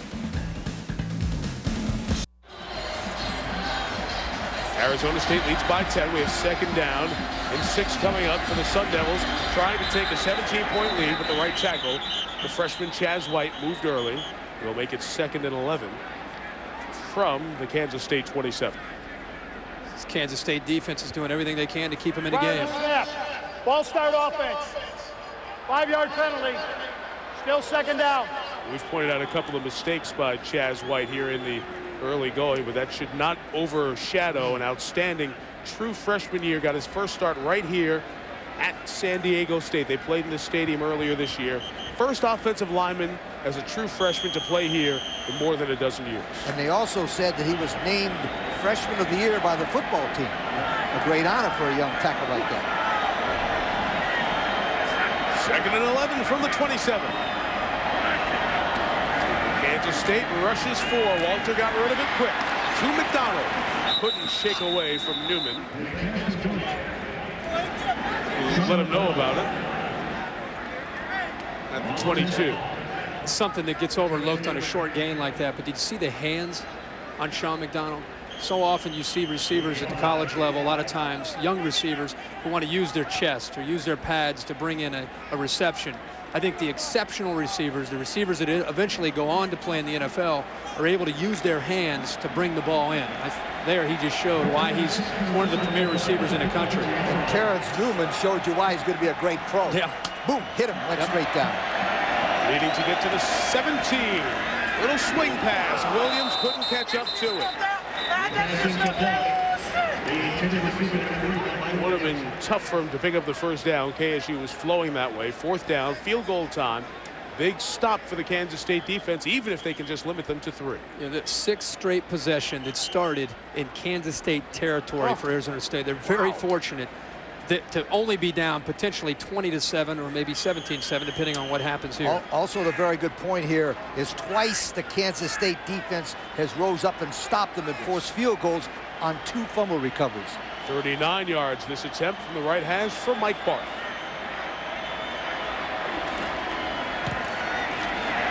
Senior from Phoenix gets it through. Arizona State extends to a 20-7 lead. Sproul's fumble turned into 3 for ASU.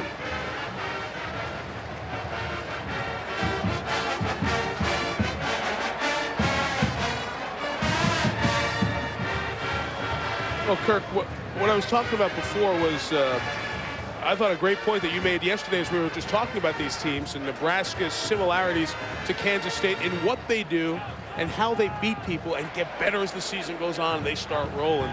But as we saw today, when Nebraska was down 4, they had no chance of moving the ball down the field against Ole Miss by having to go to the throwing game. It's not that dire right now for Snyder's team, but if it gets to be a bigger hole, it's tough for them to dig out. I think the option attack that they have, the power game that they try to establish offensively, the athletes that they have right now at the quarterback position, the running backs, I think it reminds you of that kind of offense. But also the way they, year in and year out, they broke in 9 new defensive starters, and by the end of the year, they were playing as good a defense as anybody in the country. It's a system that Bill Snyder now has at Kansas State, and you're right, their passing attack is one of those attacks that they have to have balance. They cannot just sit back there when you know that they're going to throw and have the ability to make it happen. They've got to be able to run and throw together. Greg Perrott with the kickoff. He's been good on these kicks tonight. Most returnable kickoff of the evening, Terrence Newman. Took 1 back for touchdown this year. He's taken down to the 22-yard line. And a long field for K-State with 80 seconds to go. One thing also, remember, on the second unit, there's a kid named Mark Dunn, number 5. 6'4", 205, and throws the football very, very well. In case, I'm saying, in case they can't come back, this guy has been able to throw the football and might be the spark that they need to look at in the second half. I would not be surprised if Bill Snyder doesn't put him in the game somewhere in the third quarter. Dunn's the better passer, junior college transfer, who was the starter when the season began. But they are certainly what they do most comfortably when Roberson's under center. They still have time here, down 13. It's looked to be offside from Arizona State. Suggs may have false started there coming out of the blocks. Way early to think about that. I mean, if they're able to score a touchdown, they're within one possession. Yeah, that's true. But they have dead ball, offside. If it defense. continues, 5-yard penalty. if it continues in this Still vein, but first you know, down. as we've seen all year long, one half goes one way and the next half is capable of going the other way. My point is, from a coach's standpoint, if you're sitting up there with 7 points and have done absolutely nothing except 2 plays, you got to be thinking, I've got to change quarterbacks. You can't change anybody else on the offensive team. Roberson put it up top, step on the defense. Change the play calling, get the ball downfield. Beautiful play. Taco takes it down to the 32-yard line. They've been trying to get this for the last 3 possessions. They were able to hit Terrence Newman. And again, we've been talking about this since the beginning of the game. Look at Arizona State with their linebackers. They're bringing everybody. They're going to attack the line of scrimmage until Kansas State proves that they can get behind that man-to-man coverage to try to slow down the Arizona State defense. Once again, you can see all 11 defenders up towards the line of scrimmage on a 1st and 10 play. We've had plays of 36, 41, and 46 tonight to move it down the field. Roberson's pass is short for James Terry. KSU coming up with the big play, what Arizona State does so well. Kansas State only has 4 first downs thus far in the game, but they are a big play away from being just down 6. Reverse, coach. Come on, anything. Let me I'm working it hard. Come on. I'm ready. I'm fresh.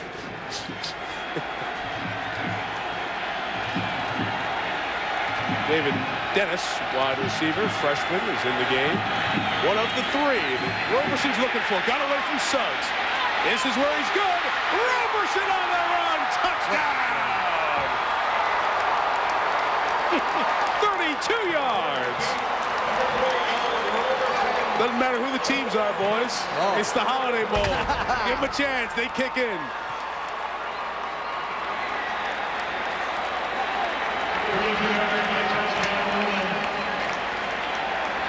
That is L. Roberson's 14th touchdown run on the season. And he inches ever closer to 1,000 rushing yards. He's not there yet because of sack yardage that he's lost earlier tonight. Thank you. Joe Reed on the extra point. Out of Mike Wilson's snap and Travis Brown's hold. This is why L. Roberson is one of the better athletic quarterbacks, the ability to run and throw in the nation. This defense confused him here. They dropped back and played a zone. Suggs almost gets to him. This is what's special. Look at this cut. This is the leading tackler, Shivers, that he just shakes. And then he has the athletic ability to get into the open field. And when he gets into the open field, he can make so many things happen. Defensive coordinator Brent Guy took a chance and blitzed. 1, 2, 3, 4, 5. There's the other 2 linebackers over there. He took a calculated risk, had everybody covered, but he didn't have Roberson covered and made a great run. I'll tell you what, he did take a risk, but they're very smart with how they're doing it. He brought 4 weak, still played zone behind it, which protected him. But, you know, there's always the X factor when you have an athletic quarterback who can dance around and make some things happen. Like we just said, they score a touchdown. As bad as things have looked, they're 1 possession now from taking the lead in this football game. As bad as this half has been for them. And if you look at Brent Guy there, the linebacker coach and the defensive coordinator, he's figuring we'll hold Kansas State to 14.5. We got a chance. And they do. Kansas State's, they've crossed midfield twice, and they have 2 touchdowns. Well, the scoring drives are 3 plays, 80 yards, 3 plays, 78 yards. We thought the big plays would be coming from the other side. Fun game, boys, as always. Short returnable kick. Josh Golden from the 10 takes it out to the 33-yard line. Josh Golden takes the ball. 1 week from right now, many of you are going to be sitting in the same chair you are watching the Tostitos Fiesta Bowl, the national championship game. Miami, Ohio State. Coverage begins on ABC and ESPN Radio across the country at 8 Eastern, 5 Pacific. So those of you out here on the coast, maybe driving back home from work on that Friday night, you'll be able to hear the start of the game on ESPN Radio. All the Bowl Championship Series games to be seen on ABC TV and heard exclusively across the country on ESPN Radio. From the 34, Walter. Aaron Hagan. Very close to a first down. He kept the play alive. Clock continuing to turn at 36 seconds. Sun Devils have 2 timeouts left. It's a test, a young sophomore. He's been in this position before as far as trying to manage the time, although the clock right now, you got to wonder why they didn't use a timeout there. Cutter just told him to get to the line and go to the play quickly. Looks back for a second option, over the middle, incomplete. 17 seconds left. Shull was applying the pressure. You know, you guys are going out to Tempe, and that's Arizona State's home stadium there, Sun Devil Stadium. ASU is a fabulous new facility that you guys are going to get a chance to check out. It's one of the reasons they're very excited about this program. It's been termed by some who've seen it one of the top 10 facilities in the country. It seems like we say that about everybody everywhere, but this is really beautiful. That's what I've heard. To go with the campus and the scenery out there. Well, Lee will be getting a workout every morning over there. From the 41, 2nd and 3, which is always working out. 3rd and 3. The down marker's wrong on the field. Hakeem Hill runs it. It doesn't matter. It's a first down out of the 48-yard line with 12 seconds left. Down marker on the sideline said 2. Thank you, Director Mike Schwab, proving that I haven't lost it yet. See what they're going to do here. 12 seconds. Clock will start when the ball is set for play. It's running with 10 and 9. It's content to take it easy here. This pass is incomplete. 1 shot at the end zone left with 3 seconds. I would say if you were grading them right now, it'd be a C- on clock management. They have not done a really good job of moving the ball, at least kicking a field goal, Mike. They didn't look like they really wanted to get involved in a clock drive. So run the ball. So run the ball. Yeah, why risk the interception? When the ball came back late over the middle, I was like, yeah. I mean, if you're not interested in trying to get points, and at least appearing that you're in a hurry to get those points, why not just kill the clock? It's one of those Hail Mary. Coach EKG things when you see this. Oh, look at the second receiver late over the middle. Ooh, heart skips a beat. Final play of the first half. Walter trying to shake free so he can load up and throw. Instead, he is sacked, and that will do it for the first half. Good defensive pressure from Corey White and Tank Reese in the middle. Quite a second quarter again. Kansas State will get the ball first to start the second half, and they'll leave the field leading 20-14. KSU does this all the time. They leave the field as one. Jerry Punch. Talking along with Coach Snyder. Coach, very atypical of your guys, sluggish at the start. Are you concerned or frustrated a little bit about how you guys started tonight? Well, we haven't played very well on offense, and Arizona State has played very well on defense and really has kind of taken us out of our game, so to speak. Not allowed us, given us the opportunity to run the ball. Now we're throwing it a little bit, but we just have to have some consistency with our offense. Our defense is not playing poorly. We just the offense has just given up great field position, and we haven't punted the ball very well. Those things have to take place in the second half. Okay, thanks, Coach. Michael? The losses were to Colorado and Texas. Chris Fowler last year, no points in the first quarter, 37 in the second. This year, no points in the first quarter of the Pacific Life Holiday Bowl, 34 in the second quarter. ASU by 6 as we send it to Chris and company in the studio. Well, they turned out some lights, but the party not over. A good first half, and Arizona State trying to pull off what would be one of the biggest upsets in recent history in bowls. Very good first half of the Sun Devils. Yeah, Al Roberson had a nice run there in the second quarter, but I think Brent Guy, the defensive coordinator at Arizona State, done a great job of getting pressure, playing man. They're basically begging Kansas State to throw the football, and right now Al Roberson is beating them with his feet a little bit, Mark, but unless they're able to throw the football and loosen them up, they're not going to get the running game going with Darren Sproles. Like Arizona State's offense, what Dirk Cutter's been able to do with this offense, and Andrew Walter going after the #1 scoring defense in the land, only giving up just over 10 points a game. They're not intimidated by this defense. They're running the ball well. It's a nice mix of run the ball, throw the ball, and I like them going deep every once in a while to loosen up the defense of Kansas State. We'll see if they can come from behind at halftime to win for the first time this year. Two other Big 12 teams in action today. Cowboys answering the bell. Tatum Bell and Eli Manning and Ole Miss. His first career bowl start, a good one against the Cornhuskers. That's coming up.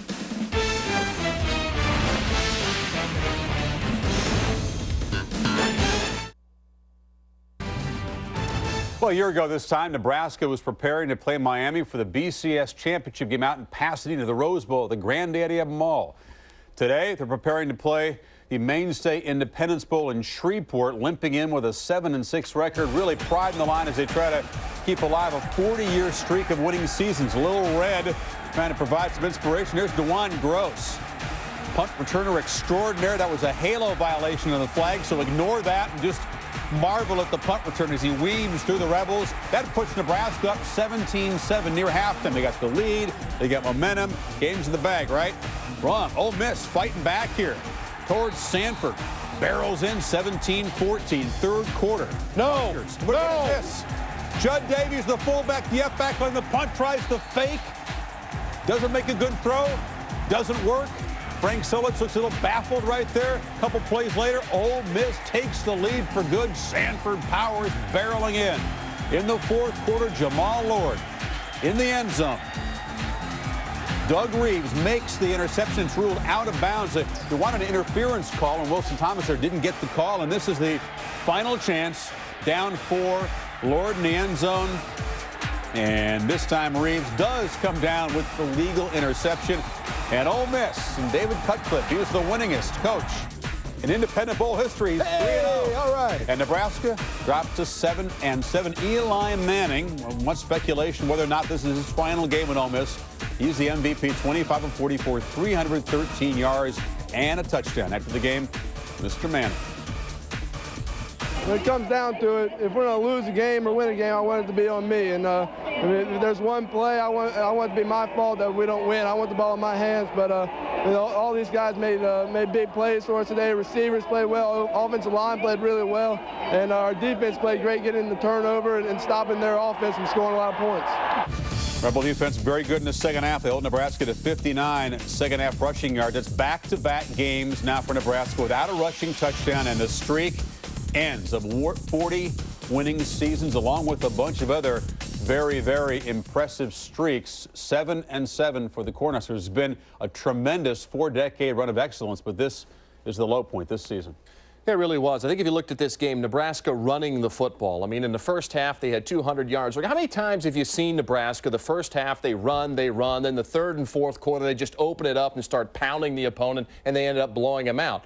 I don't know what happened. Chuck Dreisbach, the defensive coordinator of Ole Miss, maybe he deserves some credit, but 60 yards rushing in the second half, that's what Nebraska prides itself in the fourth quarter, being stronger physically and mentally. It didn't happen. Ole Miss deserves credit. They were the better football team, Mark May. Now let's go back, and I'm going to tell you one thing. Sunday morning on SportsCenter, on Sunday mornings, I give him an award called the Bonehead. Frank Solich gets it for the decision in this game in the second half. If he made the decision. Hey, it doesn't matter. He's the head coach. It falls on him. If that's in a game plan, he's supposed to call timeout and say, we're not going to run this play. Fake punt on your 30 backed up, up by 3 points at that point. You're not supposed to make that call. That's a bonehead decision. It wasn't. And I'll tell you what. The point Chris is saying is, did Judd Davies automatic? It doesn't matter. If you're the head coach and you're in there punting, you're not supposed to make that call. Or you're supposed to call your troops around and say, we're not going to run the fake punt here, plain and simple. Yeah, it cost him the ball game. He took responsibility in the press conference after when asked about it, but he looked pretty puzzled after that call. I don't get the feeling that he wanted that to be called. It should have come down to that call. That's the point what I'm talking about. They ran for 200 yards in the first half. But they should have ran for 400. Small call, and then it was a huge call, and any game like that changes the momentum. They went from being up to being down at that point, and new athletic director Steve Peterson, this is not a play that will get him fired now, but he will file this play away down the road saying, a decision like that cost us a game, cost us a bowl game. That's something he's going to use to put fuel on a fire at some time in the future. Okay. Well, it'll certainly be a long, cold winter in Lincoln, Nebraska. The point is, there's going to be changes, go all the way. They open up 2003. Segue with Oklahoma State in Lincoln today in Houston. The Cowboys taking on Southern Mississippi. That's what we get paid for. Josh Fields, the quarterback who's come on so strong in the second half of the season, finds Mike Denard, 3-yard touchdown, 7-zip pokes early on. It looked easy for Oklahoma State, but this quarterback, Dustin Allman, was tough. Okay, so he's not Brett Favre. I'm sorry. Bad comment. Look at Dustin Allman, Mark. 13 yards, scrambling in, touchdown. It's tied 10-all. Well, Favre with the knee braces can't run like that anymore, but I don't think Allman quite has his arm. Look at Fields. There's Rashawn Woods, the All-American. Oh, outstanding. Double coverage, but they fell out. And they couldn't even catch him. Look at that. In for the score. They only allowed 4 touchdown passes all season, did the Golden Eagles, but they gave up a couple of them today. Still, they wouldn't give up.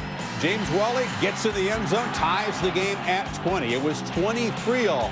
But finally, they would get the running game going. They kind of wore him down with Tate and Bell. Fields on the pitch, and Bell weaving through the defense into the end zone for the touchdown, Oklahoma State. They got a big run from Bell late to get out from inside their own 5-yard line. That was key. Ended up winning it by 10. Oklahoma State very strong second half of the season after a 2-4 start. You know, Southern Miss, I thought, played very hard, but Oklahoma State just too much balance on offense. 160 yards from Tate and Bell was huge. Couple of coaching notes now. Kentucky still does not have a head coach, and Jim Donnan, our ESPN colleague, the former head coach at Georgia, was offered the job, according to Tony Barnhart of the Atlanta Journal-Constitution and College Game Day, but he reports Donnan turned the job down. Others, like Mike Kruzek, the head coach at Central Florida, have also taken themselves out of consideration for that head coaching job. In the NFL, ESPN reporting that Jerry Jones, Cowboys owner, had another meeting with Bill Parcells about the Cowboys head coaching job. Parcells, a ESPN NFL analyst, he was meeting with Jones, who was on his way to Washington for the Cowboys-Redskins game, just happened to meet. Also, Jones has met with Dennis Green, becoming the next Dallas head coach. So stay tuned for more on that. At halftime, Kansas State was in a hole. L. Roberson broke free for the touchdown run. The deficit only 6 points. We'll come back and take a look ahead at tomorrow's Alamo Bowl. Well, the always festive halftime show at the Pacific Life Holiday Bowl. The Sun Devil Band out there. Football team up by 6 points as a huge underdog, Kansas State. Well, the Alamo Bowl up next on Capital One Bowl Week. That's tomorrow night. Wisconsin against Colorado. Now, the Badgers underdogs, but keep in mind, recent years, very often the team that on paper appears to be inferior, the Big Ten team, they've won 5 out of these 6 games. For Colorado, the good news, Chris Brown does return. The fine running back will take his first contact in 6 weeks when he steps on the field. Bobby Purify is out with a high ankle sprain. Wisconsin's defense also a little bit banged up going into this game. Adrian Karsten has a preview from the Alamo City. Remember the Alamo. You know, it became the battle cry for Texas independence, but tomorrow night's college football game really has nothing to do with college football independent teams. It has to do with 2 conference powers from the Big Ten and Big 12 against 2 old coaching rivals who are looking to once again leave their signatures. The coaches, Barnett and Alvarez. Their signatures still speed and power. The Buffalo's Chris Brown, even though he missed the Big 12 championship game with a bruised sternum, is still the #3 rusher in college football. Speed, power. And the Badgers' Anthony Davis, well, simply no other player has gained more yards in the last 2 years than he has behind one of the most dominant offensive lines in college football. Speed, power. Now, Gary Barnett plays a Big Ten team for the first time since he left Northwestern for Colorado in 1998. And 2 of his closest games in the Big Ten came against Wisconsin. In '96, in Madison, a 4-point win after Wisconsin fumbled trying to run out the clock. 1 year later in Evanston, a 1-point win for Wisconsin as time expired. Now, Gary Barnett claims he doesn't take much from those coaching experiences the mid-90s, but we all need to remember we're talking about 2 coaches who have made their careers out of pulling history out of their pockets and out of their playbooks. And it may be exactly what it comes down to when you're talking about Wisconsin on one hand, who only went 2-6 in the Big Ten, and Barnett's Buffaloes lost the Big 12 championship. Adrian, thank you. Anthony Davis running well for the Badgers late in the season. Of course, Chris Brown returning. Both teams want to just smash the other team and play physical football and run it. This may be one of the fastest played games of the season because both teams are going to run the ball. But you can hope. Yeah, but Adrian touched on Chris Brown. But I'll tell you what, I'll go a little bit farther on what he's been able to do for this football team. And what he's been able to do for this football team is pound the ball. He's a very big, very physical running back. He adds a different dimension to the Colorado rushing attack because of what he can do with the football. Here he's got enough speed to take the ball to the outside, nice little stiff arm, takes the ball into the end zone for the score. But he also has the speed to cut it back up through the middle and score. And what he does is score touchdowns. 18 touchdowns on the ground this season. And at one point of the season, he led the nation in rushing. But what I like about Chris Brown, 6'3", 230 pounds, still runs a 4.5 40. He has the speed to take it all the way, but has the power to just run right over you with the football. You're right. At one point, he was a serious contender for the Heisman Trophy. He was playing that well. I think if you look at Colorado's defense, here's a defense that has some weakness. They allow 170 yards on the ground in terms of the run game. You look at Wisconsin and Anthony Davis. I mean, he's been a fabulous football player. He's about 120 yards a game, 13th in the nation, kind of small, but still has the power to break tackles like he did there against Minnesota. I think the bottom line in this game is, sure, they can run the football, but it's Brooks Bollinger. Last game against Minnesota, Brooks Bollinger, quarterback, also rushed for about 120 yards. But this is Colorado. Anthony Davis running the football and Brooks Bollinger running the football will not be enough. There must be some passing game if Wisconsin's going to have a chance. Buffalo certainly believe they have a significant edge in speed in this game. You're going to see, besides Brown, Brian Calhoun, the freshman on that rug down in San Antonio, trying to make some plays as a tailback with his speed.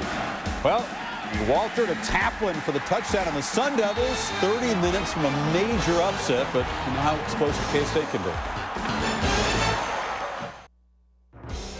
ESPN's exclusive presentation of the 2002 Pacific Life Holiday Bowl.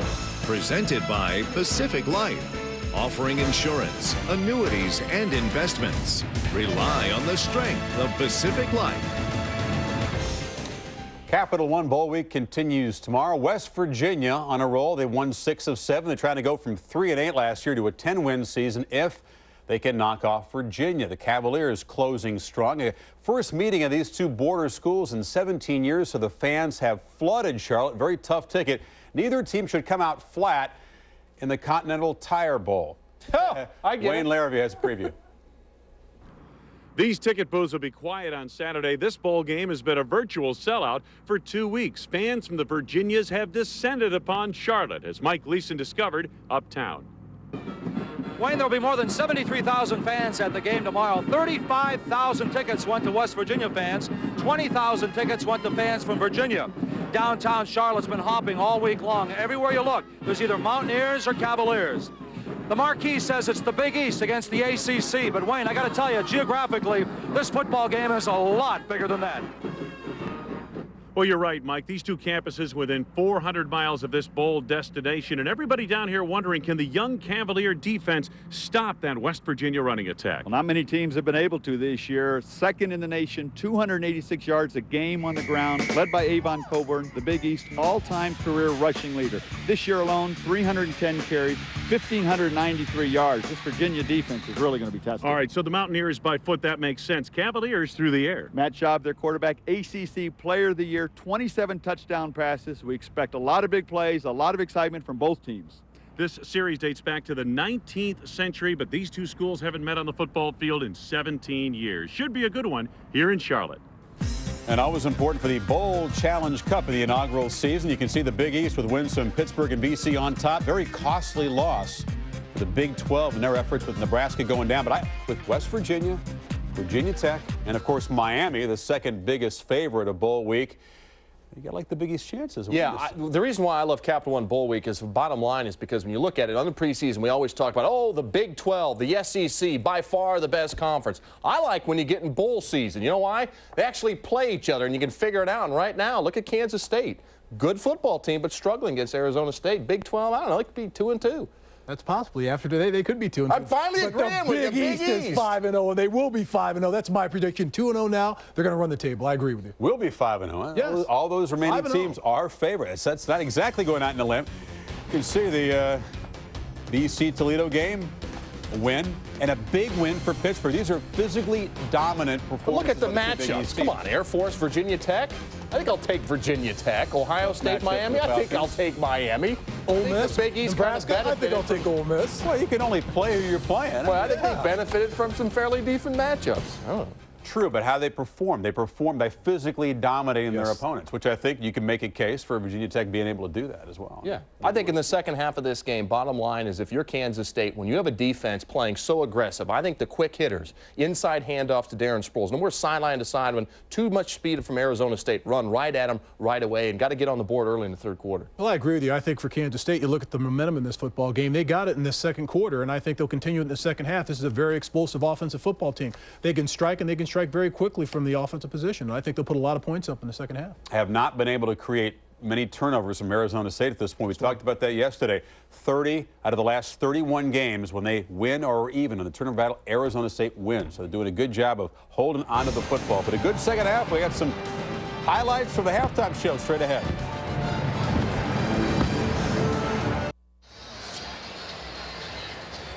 Back just outside of downtown San Diego at Qualcomm Stadium, the 2002 Pacific Life Holiday Bowl. As usual, high scoring, close game, and great halftime show. Here's a little bit of it.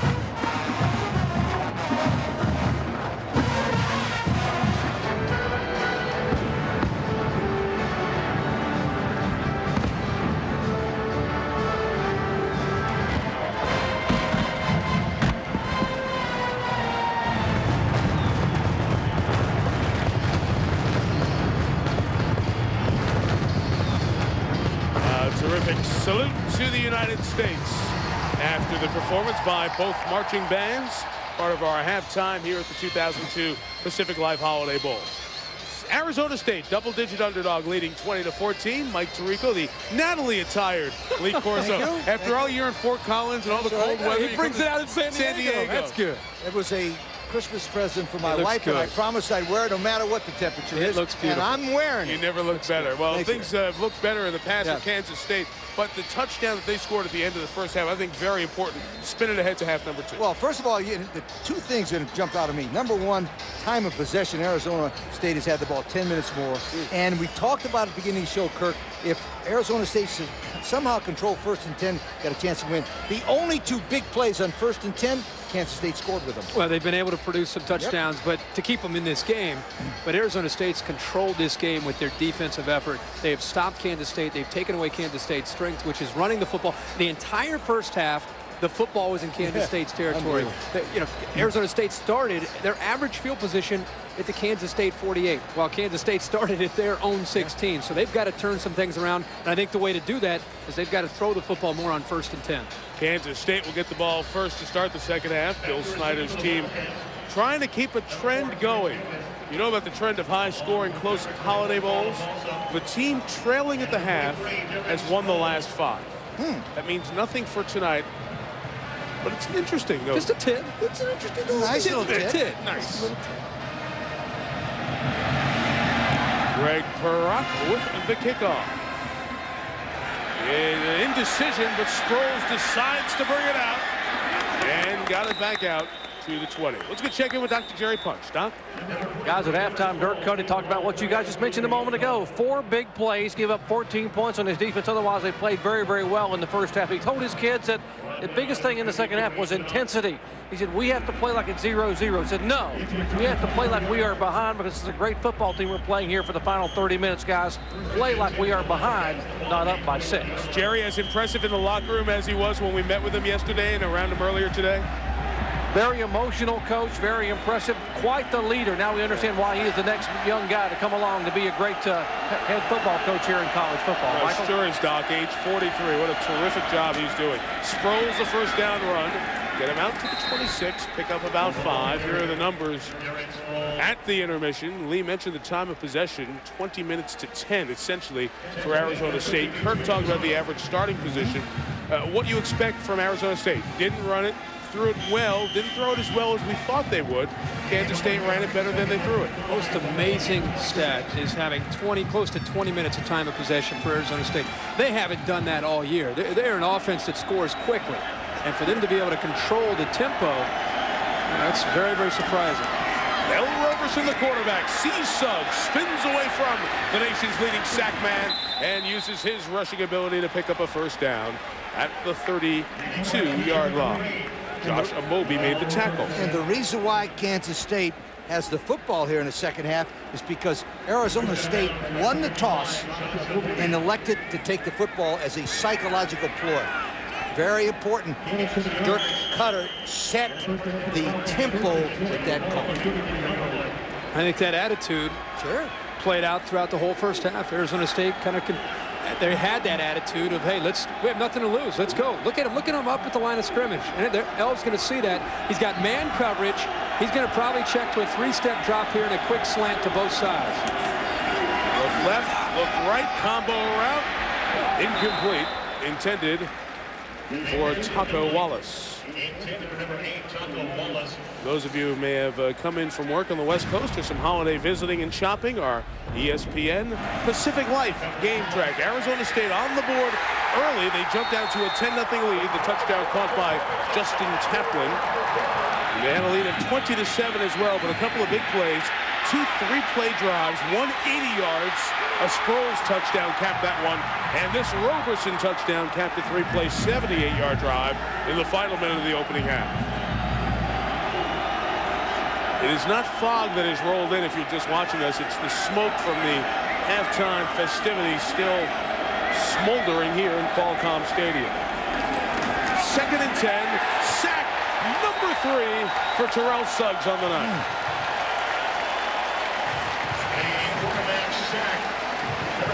And this time they tried to block him with the tackle and number 44, Travis Wilson. Forget about it. He beats Travis Wilson to the outside, too strong for him. And Kirky made a point. Remember they told us yesterday that he gained 15 pounds. He's much stronger. That showed it right there. Much stronger and much quicker. He's been able to put on the weight that's helped him this year. But I'll tell you what, offensive tackles can't block Terrell Suggs, let alone a fullback all by himself out on an island. I don't care who you are. That's too tough a block. 3rd and 20 coming up from the 23-yard line. Arizona State leads 20-14. 2 minutes in, 3rd quarter. Roberson hit as he threw. Incomplete. Well, the pressure's been on the secondary of ASU to handle without much support behind them, and they've done a good job. That one was squeezed out early thanks to Shane Jones' pass rush. Jimmy Verdon with him as well to take Roberson out of his comfort zone. Travis Brown, the punter, set to kick to Justin Taplin. Busy first half for Brown.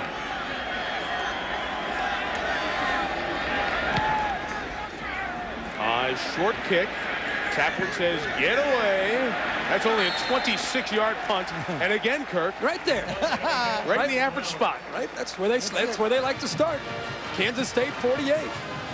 Some of the nation's highest profile college basketball teams on display. It gets no better in terms of passion and personal rivalry than Kentucky and Louisville. Patino and Tubby Smith's team square off. And then the general Bobby Knight back in Big Ten country. Minneapolis to see the Golden Gophers at 2 Eastern time, and follow that up with Indiana and Temple as well. 3 good college hoop games tomorrow on ESPN. For more, log on to ESPN.com. Keyword college basketball. Arizona State's opening play of the 3rd quarter is a pass that was nearly intercepted by Terry Pierce. It was incomplete. Locked on to the tight end and nearly saw it go back the other way.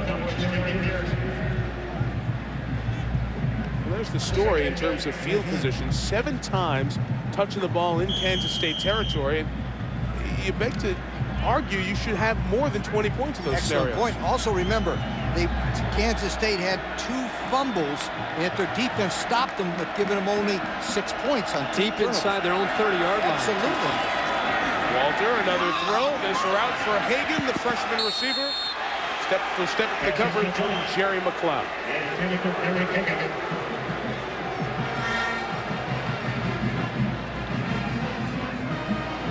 man-to-man coverage, and for Walter, there was nowhere to throw that football other than just trying to lead Hagan and see if he might somehow be able to run underneath that, but that was good coverage. Hagan looked back, and I think some of the Arizona State sidelines, they were looking for the call, but that was outstanding coverage. He was step for step with Hagan all the way down the sideline. Dirk Cutter told us yesterday that Derek Hagan has a great future in the Pac-10 as a wideout. Fits the mold for the league, doesn't he? 3rd and 10.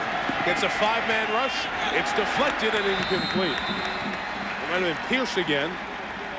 Who had a good series. Good pass coverage on the drop on 1st down. The deflection there. Walters missed his last 5 passes.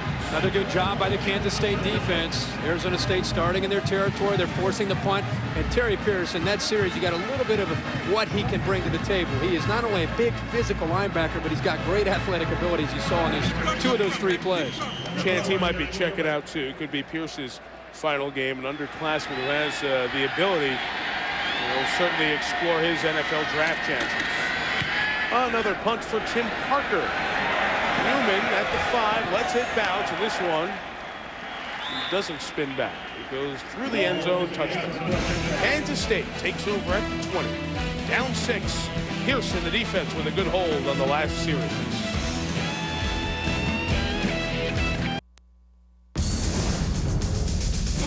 Welcome back to ESPN's presentation of Capital One Bowl Week. Terrific day on Capital One Bowl Week, a triple header culminating with what is always one of the most exciting bowls, and certainly the best non-New Year's Day game every year, the Pacific Life Holiday Bowl. No team is higher ranked in the country and not a part of the bowl championship series than number 6 Kansas State, with losses this year by 7 points total. 4 at Colorado, 3 at home to Texas. 9 more points, they would have won both games, and they'd be in the mix, undefeated. But instead, they are here and trying to close out an 11-win season. Sproles the carry, gains just a half yard. Before this game gets too far along, I think perspective on why K-State is here is interesting. USC automatically qualified for the BCS because Southern California, who Kansas State beat this year, finished in the top 4 of the BCS standings. And that's the Kansas State rule. Remember back their Alamo Bowl season when they were a double-digit lead in the 4th quarter, lost the Big 12 championship game, ended up in the Alamo Bowl and lost that? Never recovered after that loss to A&M. And they thought they should have been in a BCS Bowl and should have, and that's why the rule was made. If you're top 4, you automatically get in.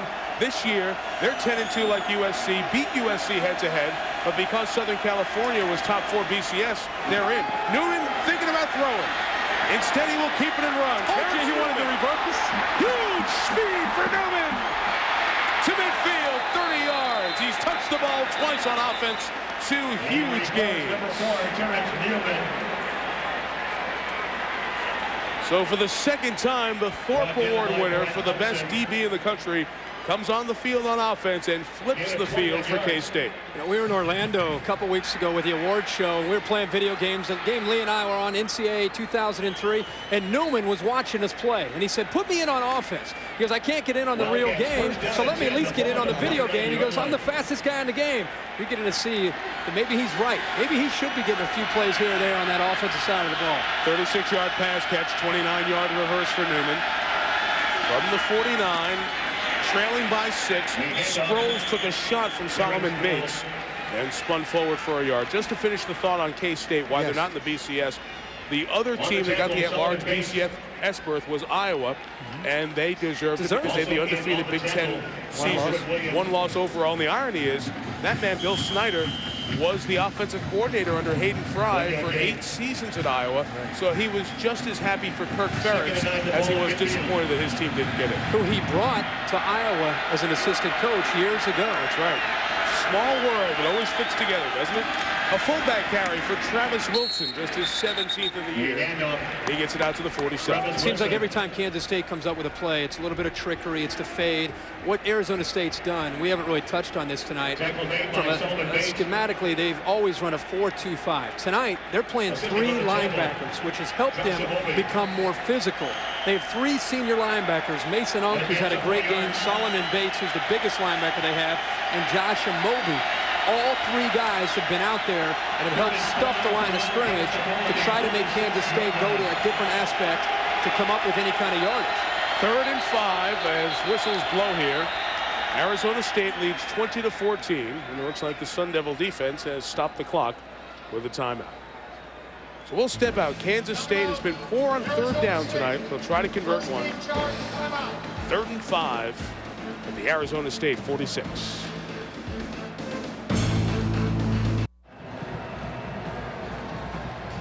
Kansas State's big plays have changed the game and kept them in it. 6 big plays here thus far tonight.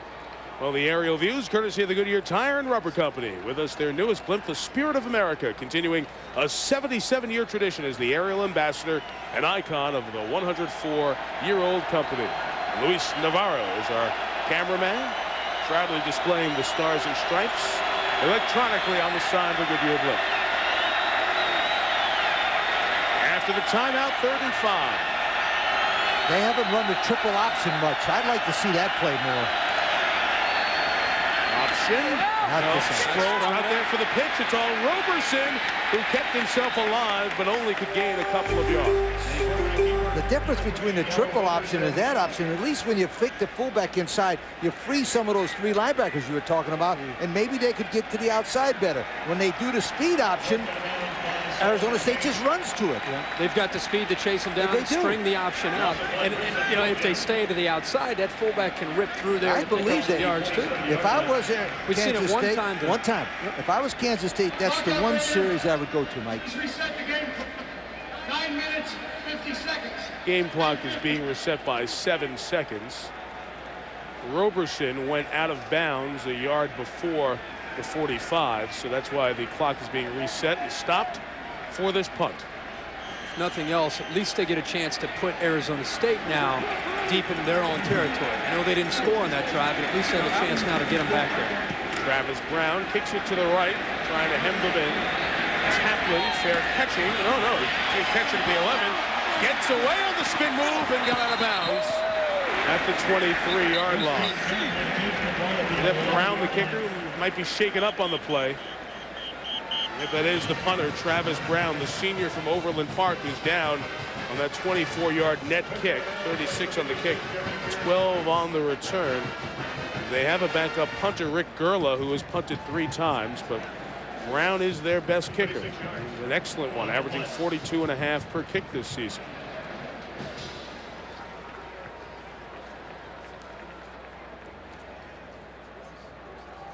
As they continue to look at Brown, and he's up. Good. Let's go check in with Dr. Jerry Punch. Doc? Well, Michael, from a kicker down on one side of the field to a return man down on the Arizona State side. Josh Golden, the cornerback, has been returning, having some good returns here early in the first half. X-rays of his right shoulder they're waiting on to get him back in the ballgame. He's been retaped and had his pads put back on, but still waiting on those films to come back before Josh Golden will re-enter the game here in the second half. Okay, Doc, the Arizona State kickoff return man. That play is not going anywhere. Brian Hickman gets Mike Williams for a big loss on the play. These linebackers are really good for Kansas State. A neat story as well with Hickman and Buell, the 2 outside backers. They are both from the same high school, North Mesquite High School in Mesquite, Texas, and Terry Pierce out of Fort Worth in the Dallas area.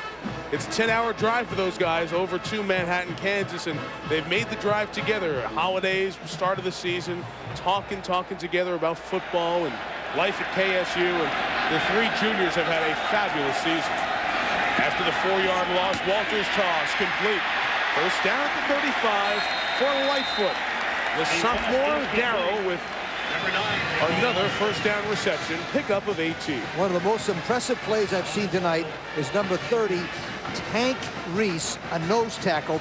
After the ball is thrown, comes all the way back and crushes the receiver 15 yards down the field. That, ladies and gentlemen, was a magnificent play. It's one of the things that Kansas State demands from their defense, a high motor. You know, no matter what position you play, you better run to the football. But you know what? You better start spending more time getting to the quarterback, because when Walter has time to throw, he is very, very accurate. Opening for Akeem Hill. 9 first down yards, 2nd and 1 coming up. Jerry McLeod pulled him down. Seems like they're trying to sprinkle in just enough for the running game to make that Kansas State defense respect that. They haven't had a whole lot of success, but Dirk Cutter continues to try to go back to it. And when you have that ability to run and throw, it makes it really tough for Kansas State to pin their ears back and come after you.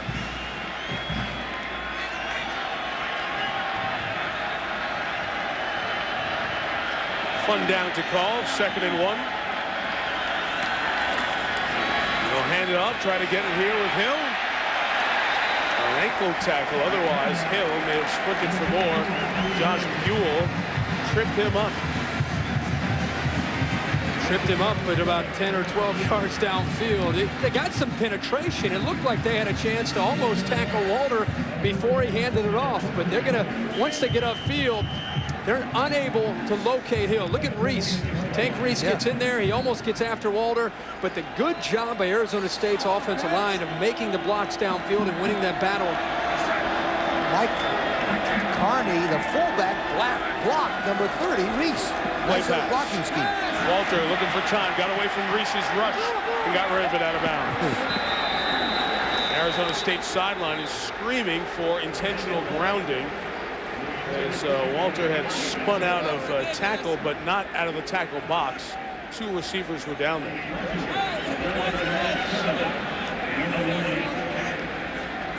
Bill Snyder, age 61, has won 115 games, nearly triple the second winningest coach in Kansas State history. It's said so often that sometimes it kind of blurs, but it's worth repeating. Nobody in any sport has turned around a more downtrodden program and taken it to heights like Bill Snyder's done at Kansas State. Not even close. 2nd and 10. Arizona State in Wildcat territory. Walter, that's the arm. That's out of bounds. I know it's incomplete. Intended for McDonald. Well, there you see the strong arm throw. Just a half-second shot. It was fun. We had a chance to talk with him the other day or yesterday, and we asked him about, you know, this whole turnaround. Everybody talks about how tough it is to do it in Manhattan. When you first started, what's this foundation? What's the foundation you've been able to build this program on? He said it's pretty simple. Old-fashioned values. He said hard work, being held accountable, and then the players buying into it. The other thing is they've been able to recruit players that aren't necessarily on everybody's list. Everybody's saying these blue chip All-Americans. They get hungry football players that are sometimes overlooked, and they maximize their ability at Kansas State. Walter, tough toss for Taplin, well covered by Jerry McLeod, who has had a very important role tonight and has stepped up. Anytime you have a great corner like Terrence Newman, you ain't going to throw it in 20 times. They're trying the other guy, and McLeod's done a good job. One more point on Snyder. In my opinion, I've been involved with college football now for 50 years as a player coach. The greatest turnaround in the history of college football is done by that man right there. The greatest. Nobody even compares what he did for Kansas State. And now every year you can just count on, no matter how many players they lose, Kansas State's going to be a competitor in one of the best conferences in the college football. Derek Evans goes back to catch this punt. He's passed 6 Wildcats. Flag comes in as he's pulled down at the 15-yard line. So no Terrence Newman that time, but Derek Evans, a junior out of Denver, was thinking about shaking free. And William Lemonnier, the Big Ten official, will have the call. Assistant superintendent of the Oak Park, Illinois School District.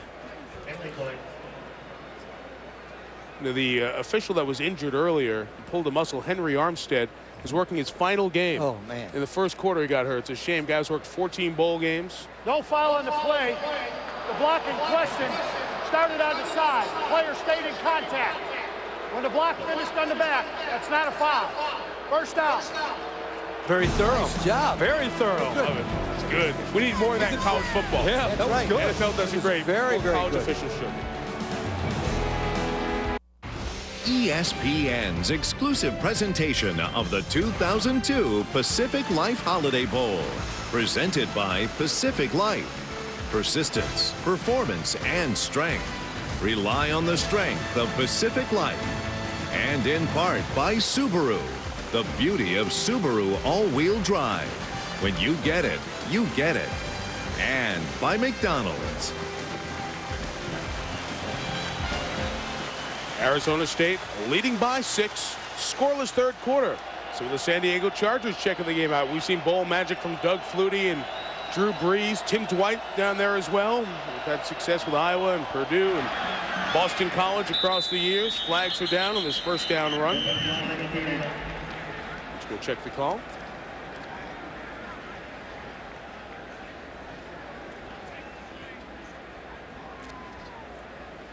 Mostly flag-free game here tonight. Defense. 5 yards to the spot. 1st and 5. Fifth penalty, 2 of them offsides. There's Breeze and Flutie. Their quarterback coach now, and the offensive coordinator out here at San Diego Chargers, is my former quarterback and former head coach at Indiana, Cam Cameron. Good guy. He coaches both those guys, and he'll do a great job with those players. How about Cam trying to beat Drew Brees for 4 years, and now he's coaching him? Yeah. Chargers get Seattle here on Sunday. Another flag down. They got a shot still, postseason? Still mathematically alive here in the whole postseason amazing NFL playoff race. So many teams still alive. Thomas Barnett guilty there. Ball start offense. 5-yard penalty. Gave it right back. Still first Could have down. avoided both those plays. Same spot.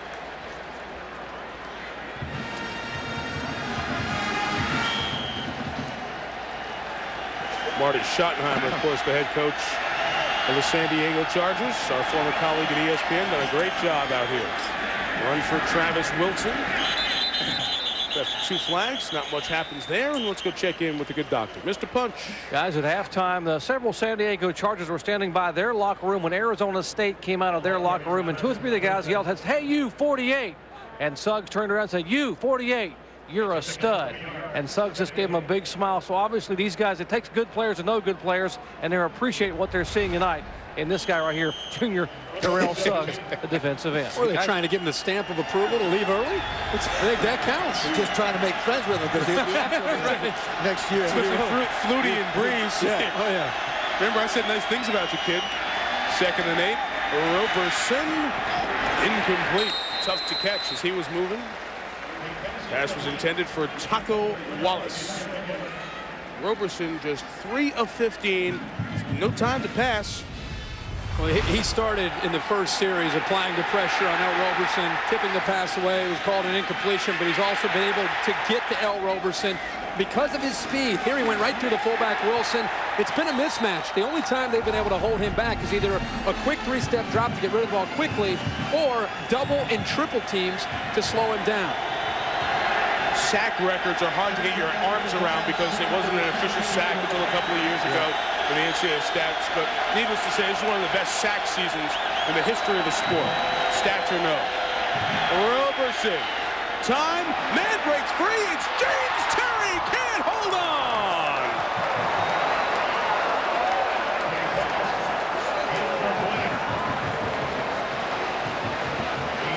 Well, we found out how they're going to start. Kirk, watch how they're going to block old Suggs this time. First of all, they put the tackle on him, which the tackle hasn't been able to block him all the time.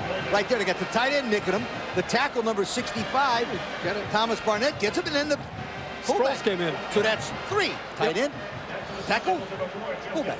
And that was Golden, who Jerry said was in the locker room for x-rays, beaten by James Terry, who could not hang on for the home run. They have to keep trying to throw the ball downfield against that defense. Travis Brown did kick that one. Tapped it at midfield. Picked up a block, but not going anywhere. -4 on the return. The tackle from Marcus Patton. A 33-yard punt from Brown, who was hurt earlier. Came back on the next punt and did a nice job.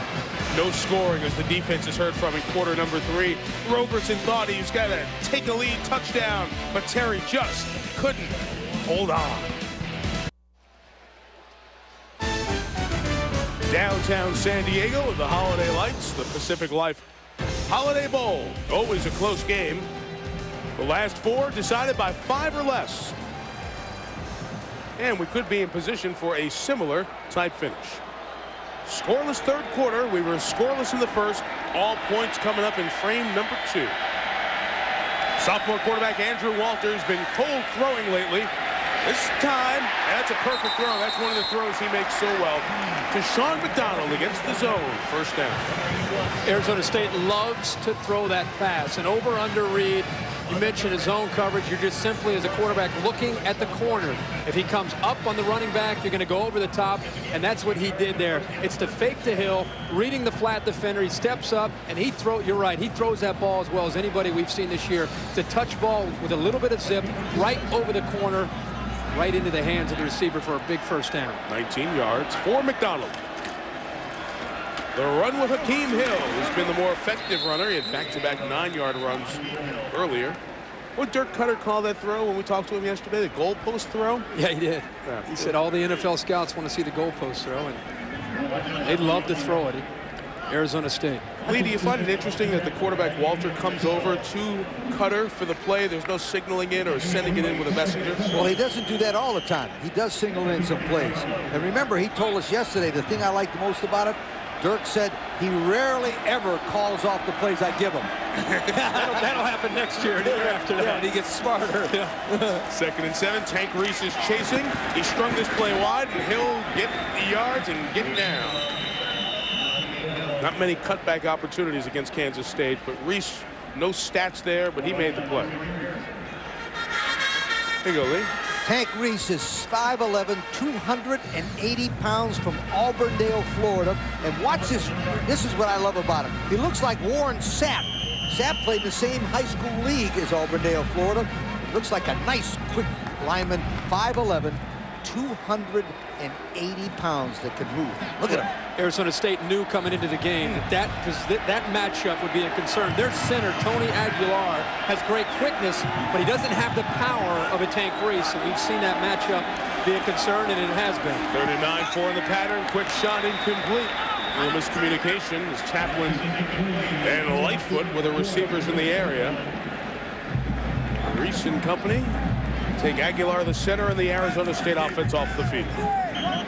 16 that Andrew Walter wears. I said, you know, you kind of look a little bit taller, but you look a little bit like Jake the Snake. In his days at Tempe, I said, does it have to do with Jake the Snake? And he said, no, that's Joe Montana. Has always loved Joe Montana. But that's why Plummer wore 16 at ASU. Also, a long field goal attempt. Mike Barth, 1 of 5 from over 50, has the leg to do it. Made a 50-yarder against Oregon State. This one officially 51 yards. Good snap, good hold. It's got a hook in. Nope, not long enough.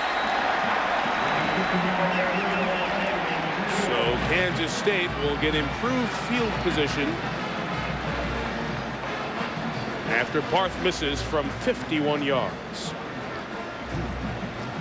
I'm scoreless here in the 3rd quarter, and I think no matter what happens in the last, 19 minutes and 29 seconds that we have here, this is a statement being made for next year and beyond by Arizona State, a program to deal with nationally and in the Pac-10. They have 4 starting seniors in Arizona State. They got a nice-looking ball club coming back next year. Well, you look on defense, you're going to lose 3 players. 1 guy on offense. 16 offensive linemen. If you look at the depth chart, they all return. The quarterback returns. This is a team of the future in the Pac-10. I think Dirk Cutter was the right choice, and I think he's going to take Arizona State into some big games throughout the years in the Pac-10 conference. And here he comes again. Newman in the game, caught up and brought down by Solomon Bates. Solomon Bates, the senior, was a freshman All-American. Gained too much weight, slowed him down. He came back leaner and tighter and meaner this year. Made a nice play there to neutralize Newman. As soon as Newman now is coming onto the field, Arizona State's aware of him. He's staying in the huddle, and so far, now he's going to check out. But every time he's been in, it's either been a reverse or a fade. Now he's going to keep him back on again. Now there's confusion here as a guy who's only played a few snaps of offense this year. He has 2 big games thus far tonight. Nobody knows which side to go to. I think he lined up on the wrong side, and Terry said, that's cool. I'll step over here to the left. You take the right. Roberson looking that way. Throwing it to Newman on a go route. Goes up to get it, and it's knocked away by R.J. Oliver, the sophomore corner. He's a local guy from Escondido here in the San Diego area. And how about that? I got 4 picks. I'm a decent corner. I see a lot in the Pac-10. But here I've got a guy who's the best defensive back trying to take one away from me. I'm not going to let you get one on me, buddy. And now he can't get out of the game. Now he's trying to check out, and Bill Snyder saying, no, get back out there. But every time he's been in the game, the ball is going to go in his direction. I think he got a little bit crossed up on this fade route. He tried to come back, but Oliver did a good job of sitting in there. And what the heck, give him a cushion, look up in the air, because the ball's coming when Newman's in there. He's at the bottom of the screen. Hideous passing numbers for Roberson tonight. He's 3 of 17. Newman, got to respect the speed, able to catch the pass underneath. First down at the 47-yard line. And a flag down back behind the play as A helmet came off. Entangled back behind it was Jimmy Verdon with one of the K-State blockers. Who's the flag going to be on? I don't know, but referee means business. Look at it. I mean, he is. What do you say, superintendent? Assistant superintendent, Oak Park, Illinois. He's got that look now. Yeah, that's a big penalty. Let's see if it's. He did not show it as post-possession. If it's involved during the play, it would negate a first down. First down, and they're going to come back for it. Okay. Yes. Dead ball. Personal foul on the offense. The first down stands after the penalty enforcement. 1st and 10. Bill Snyder is telling Draylon Burks, you don't start. That's it. You won't see the field again. See you later. Keep doing that. Boy, this Terrence Newman, very impressive to me, the way he even run this route. Watch him drive him deep, and then a little bit of a roll to turn around. The key thing to that was, I have not seen L. Roberson throw the ball and a shot like that since beginning of the ball game. And the thing I like the most about it, Kirk, he set his feet really nice and throws it. The guy's a pretty good passer if they can get some time. He's an athletic player. Sometimes gets stereotyped as a runner, but he does have tremendous arm strength. Yes, I do. Believe that. So at the 32, Darren Sproles gets out to the 37. Sproles, who has gained 108 consecutive games, now is up to 83 yards on 13 carries. Has one big one when he took it the distance for 41 yards in the second quarter. On that third down, it was a good call because he kept going deep, he kept going deep, and Oliver's giving him such a big cushion, respecting that speed, that he faked the deep route and made the outcut, and ball was thrown on time to give him the first down. 2nd and 5. They move Sproles out to the slot here. Roberson designed run. Bell's going to be just shy of the first down, it appears, at around the 41-yard line. See who chased him down? Suggs. Terrell Suggs thought initially that it was a pass, so he was in his ears pinned back in pass rush mode, and he has such great anticipation of the snap. But look at him chase down L. Roberson. Oh, you're going to cut up on the quarterback draw? Okay, I'm coming with you. How often do you talk about closing speed with a defensive end? Oh my God, it's right. DB he said he runs a 4.6, but his quickness, which is so important for his position, is much, much better than anything else that he has to offer. His first step. Yeah, that's what I'm saying. Watch how quick he gets off the ball. 3rd and 1, a run. Sproles made Bates miss. And he's going to pick up the first down. Well, Solomon Bates won in the maroon and gold of ASU. He had a chance to get him off the field, but he got a lot of company. Sproles has made a lot of people miss this year, I promise you. Ron Hudson told me in August that Darren Sproles was one of the best young freshman running backs that he's ever been around. And when he told me that, I thought, uh-oh. This guy's getting ready to have a great year. He's been around some pretty good ones, most especially Robert Smith as a true freshman back at Ohio State. And Darren Sproles rather, lived up to that this year. He had a heck of a year. Finished with 8 straight 100-yard games. Here he goes again. Needs a couple of yards. You mentioned Ron Hudson, who coaches the quarterbacks, is the offensive coordinator for Kansas State. Guy you know it all, Kirk? Yeah. You know Ron? Yeah. You just talk to him as like you talk to other coordinators, or you ever work with him? Ronnie was your offensive coordinator at Ohio State. There he is. See, look at the one thing about Coach Hutt is he lets the game. He can really he's living emotionally in the game, but he's had a heck of a career since he's been in Manhattan calling plays with Bill Snyder at Kansas State. He told us that you were a triple option quarterback who barely knew how to throw the ball. We know your pops. We know different. We know you can throw it all right before you got there. Roberson can throw, but he's going to take off. Now pump and throw. It's caught by Evans. He danced around that line of scrimmage and was able to get rid of it. Very, very close. I thought it was past the line. To be honest, I did. Yes. Well, if L. Roberson, when he came to the outside, if he would have had a chance to peek up at Evans early, oh my gosh, he would have been able to find. Look, Evans is coming right across the field. Nobody is with him. And I know that Roberson's doing everything he can to survive back there.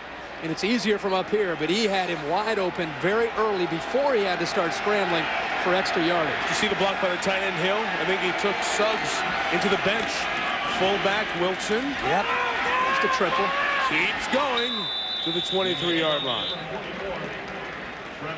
I think if Kansas State runs more triple option in the fourth quarter, that they are going to absolutely be impossible to stop. Well, this drive is more of what you expect from Kansas State. Mixing in some triple, throwing a little bit more on 1st and 10, and really moving the ball right down the field. It's a drive that will continue into the next one. Off we go to the fourth quarter, and we've got a ball game. Same as it ever was in the prior 24 Pacific Life Holiday Bowls.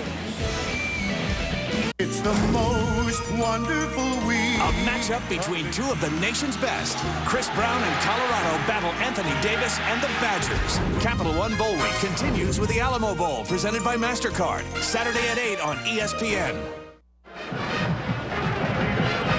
Kansas State's band has made the trip from Manhattan. Open a cheer score as off we go to the fourth quarter. Sun Devils leading the number 6 team in the country. The best team not in the Bowl Championship Series, Kansas State, by 6. A long K-State drive. Started 4.5 minutes ago. We get to play 10 on 2nd and 5. Quarterback El Roberson. Incomplete. Derek Evans never looked back at the ball as he was trying to shake free from Josh Golden. We've talked all night about Terrell Suggs' speed. Guys, here's a feel. This is Reggie White. I mean, he went right through Billy Miller. Right through it. Billy Miller's almost a 300-pound guy. He just brought his forearm right through his chest and ran right over top of him. Arizona State's made defensive subs. They are just getting in position. Suggs top of the screen. 3rd and 5. In field goal range. Run Sproles. Stop to the 19. If anything I come away with tonight, even though Kansas State has run for about 150 yards, Arizona State's held its own against K-State's running game. And I didn't think that was going to happen coming in. No, but we also didn't expect the 4-3 defense that they've changed to and the way they've attacked the line of scrimmage. I mean, they're putting everybody at the line of scrimmage, playing man out there and saying, beat us if you can with a passing game. They're going to go for it here on 4th and less than a yard. Absolutely. I like it. Me too. Go ahead, let's go. Absolutely. Both sets of fans are down at this end of Qualcomm Stadium. So some noise will be made. Less than a yard to be made. Roberson, first down at the 16-yard line. Well, you knew that was coming. Well, you knew it was going to be the quarterback sneak because the one coach is an AARP representative, Bill Snyder. And anything less than a yard, boom. He's quick. I was getting worried. It's fourth quarter. It's after 11 o'clock on the East Coast. No AARP. I got it in that. Feel better now. Gosh. If you see Snyder, you can see he and I are members of the AARP card-carrying members, and that was exactly what you do. Do you get a kickback from them? AARP? I know. I have $15 a year. Nick Leckie, the first team All Big 12 lineman, made a good block there. Sproles up the middle. Boy, is he met. Hit the 11-yard line. Wow. Alfred Williams. With a shot. A graduate student out of Irvine, California. He's known throughout the Pac-10 as one of the fierce hitters. It's always fun. You always know you're going to find some big hitters in the Pac-10, the safeties. A couple big hits in there. Boom. Oh, man. And Darren Sproles is a little guy, and with his low center of gravity and leg drive, he's a tough guy to get a shot like that on. The fullback, Roberson follows, turning forward to the 3-yard line. This is a very reminiscent of the drive in terms of the Holiday Bowl. In '99, when Kansas State beat Washington 24-20, they had a 20-play, 92-yard drive that took nearly 10 minutes. Their quarterback, Jonathan Beasley, led that one. This is play 15 coming up of a similar drive as KSU tries to win the trophy in this game for the 3rd time. Been really, really impressed with El Roberson's poise tonight. Things have not been going well, but you can see the maturity that the coaches have talked about and the difference now in El Roberson. He has kept his cool throughout this game to allow Kansas State to have this kind of drive. That was the triple option. Yep. And how about he followed the fullback right in like a lead play. This is their big backfield. Nick, Vick, and Thick, they call it. 3 biggins clearing the way. That time, Ayo Sabah, the Thick in Nick, Vick, and Quick. What is it? Was stopped. That was Nick, Vick, and Quick. Or Thick. They ain't Quick. That's a sharp. Yeah. Say the name Vick, and instantly you think Quick. You know, that's why you probably. But I think that right now they're going to try the power game, but also option game down inside this area is always a good call with a quarterback like El Roberson. The reason why it's a good call down here is he's so quick, and it doesn't take like boom, and he's in the end zone. That's why I like the option or fake and roll out, put the ball in Roberson's hands. Same Nick, Vick, and Thick backfield play. 16 of the drive. Is Roberson keeping? Touchdown, Kansas State. The drive 2 in the Holiday Bowl.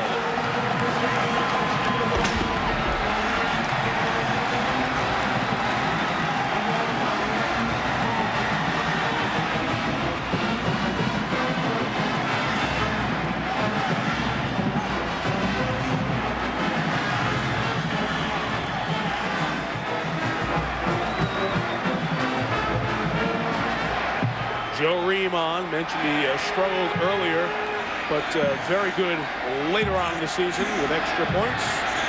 For the lead. Bad snap. Reem in trouble. Brought down. It wasn't a bad snap. It was held incorrectly. He went down, so you can't have the defensive 2-point conversion. Travis Brown, who was banged up earlier on a punt, didn't get it down properly. Well, the snap looked fine. So instead of a lead, all square 20 after a 16-play, 7-minute drive capped off by El Roberson. Remember, punter Travis Brown took a big shot earlier, was shaken up, and he's not hanging around his teammates right now. Couldn't hang on to the snap. Extra point botched. 9th missed extra point of the season for Kansas State. Thus, we are all square 20. A new game with 12:16 remaining in the Pacific Life Holiday Bowl. Josh Golden on the return. Met and hit hard at the 21-yard line. It's a great drive by Kansas State. Our Pacific Life game track. Terrell Suggs, he has been strong as advertised. The man with 22 sacks has been in the backfield a lot. Terrific drive by Kansas State. 16 plays, 12 of them runs. Roberson, the key plays, including the touchdown run there. And here's the missed snap and hold. Should have had it, guys? He should. Yeah, you practice that over and over. There's probably a lot of snaps that have been worse than that one that he's been able to handle. He's got to be able to put that ball down. Empty backfield. Walter up top, down the middle. 34 first down yards for the tight end Mike Pinkard, who has gone from the doghouse to round 1 or 2 in the NFL draft on ESPN next April. Well, when you make a statement like he's a potential first or second round tight end, that means he has to have the ability to get vertical, and that's what he's going to be able to do here. Get slipped right behind Terry Pierce, and there's that throw again, right over the linebacker, but underneath the safety. It's a little bit of a hole in the defense. And Andrew Walter is very comfortable throwing that ball. 2 straight snaps, empty backfield. Maybe Arizona State getting aggressive offensively again. Walter throws in the air, incomplete. Hot shot, but Pinkard couldn't catch that time. Coaches saw something upstairs. They have all of a sudden wanted to get Pinkard more involved in the game plan. 2 straight calls where they tried to get the ball in his hands. Well, Dirk Cutter told us yesterday that he was going to try to ISO Pinkard, who's 6'5", 264 pounds, on linebackers because he thought he could beat him. But he hasn't done it much tonight. You're right, Kurt. Now he must have come back and said, okay, let's get the ball to Pinkard more in the middle. Good call, I think, so far. Kind of a player who has symbolized the Arizona State program the last 2 years. Play action. Sean McDonald. Newman rides him out of bounds. Right at the line. Looks like it'll be a first down. Arizona State, a 4th quarter drive here. They're used to being in situations tied or tight games. Kansas State, very stingy in the 4th. They haven't given up a touchdown in the 4th quarter in nearly 11 weeks. This is one of my favorite plays, and one of the best plays in the pros is they put a guy like Sean McDonald in the middle, and then he does with a curl route. Watch him start to the inside, reads the coverage, and it flows to the outside. The pros love that play because it gives, and no matter man for man or zone, you can hit him with it. 1st and 10 from the 35. McDonald with time outside. It's a tough throw to make, and he made it. That's danger. To Matt Miller, who caught only 4 balls all year. Pick up a 5. That's backyard football right there. And even Andrew Walter had a little grimace there. That's almost taking back football, taking back the other way. Well, Dirk Cutter told us, you know, my offensive philosophy, one of the things that I believe in is, you know, people talk about trying to get 4 yards, but there are a lot of tough ways to pick up 4 yards. We try to make it a little bit simpler, but in that case, it's a little bit tougher picking up 4 yards. Second down and 6 to go. The ball up to 31. He's got Hills running back all the way down here. Empty backfield again. Working against the zone. There is Hill. 1st down and more. To the 16-yard line. So this empty against the zone advantage Arizona State for now. Now they're in a tough spot in the red zone. But what that does is it's continuing to give the defense a lot of window dressing. Give them as many different formations as possible. Make them adjust. For the offense, it's the same theories, the same principles, but you're coming at the defense in a different look, and it makes it much, much tougher on that defense to try to make the adjustments to stop them. And they went after number 4, Terrence Newman, with a running back. Very interesting call. 2 receivers, bottom of your screen. Justin Taplin in motion. From the 16. Walter has a pocket, has a lane. Almost on a touchdown to Derek Hayden. The freshman trying to pull in the first one of his career. Okay, that was a laser. You think? Yeah. This guy has got a huge arm. Watch him drop back here and put this through some defenders. I mean, it's like he's throwing a dart, but it's coming at about 75 miles an hour.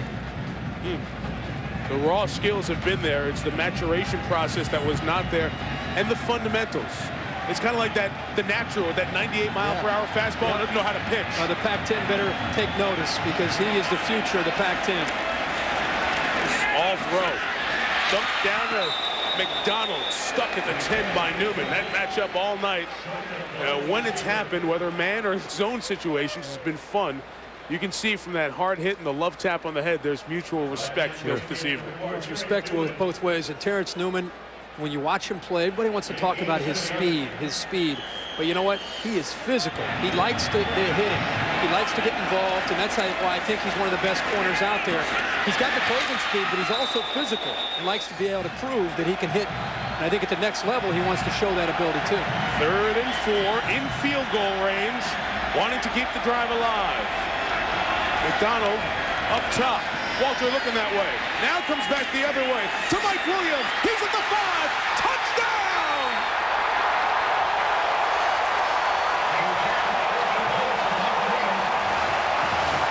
That is some kind of drive against the toughest team to score against in the country.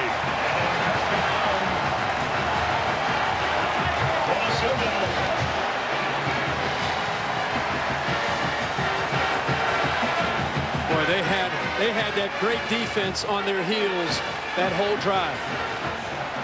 Different formations, different play calling, and Terrence Newman and company didn't know which way the ball was coming at each play. An extra point to go up 7 by Mike Barth. 27-20 Arizona State. 8-play drive, 8 pass attempts. 6 of them complete, 78 yards down the field. Mike Williams didn't have a touchdown catch all year. He took care of business here at a double-digit underdog. Now, you guys got no chance, they heard all week. 10.5 left. Look at the scoreboard, sweetheart. Arizona State leads number 6 by 7.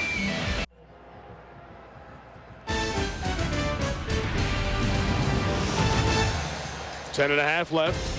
4th quarter, Pacific Life Holiday Bowl. A very impressive sophomore, Andrew Walter. He's really opened eyes nationally with his stats. 4 different times this year he threw for over 400 yards in a game. That time he engineered an all-pass 6 of 8 drive, and in a minute 46, Kansas State went from tied to down 7. Newman will catch it at the 4. Terrence Newman slides to the ground at the 20-yard line. Arizona State's done a better job on special teams tonight. Beyond the numbers of Andrew Walter, what I like seeing him tonight in person is the savvy and the instinct of just playing the quarterback position. They called this play earlier and it was successful. Kansas State blitzes a stunt. They move the defensive ends. Look at the eyes by Andrew Walter.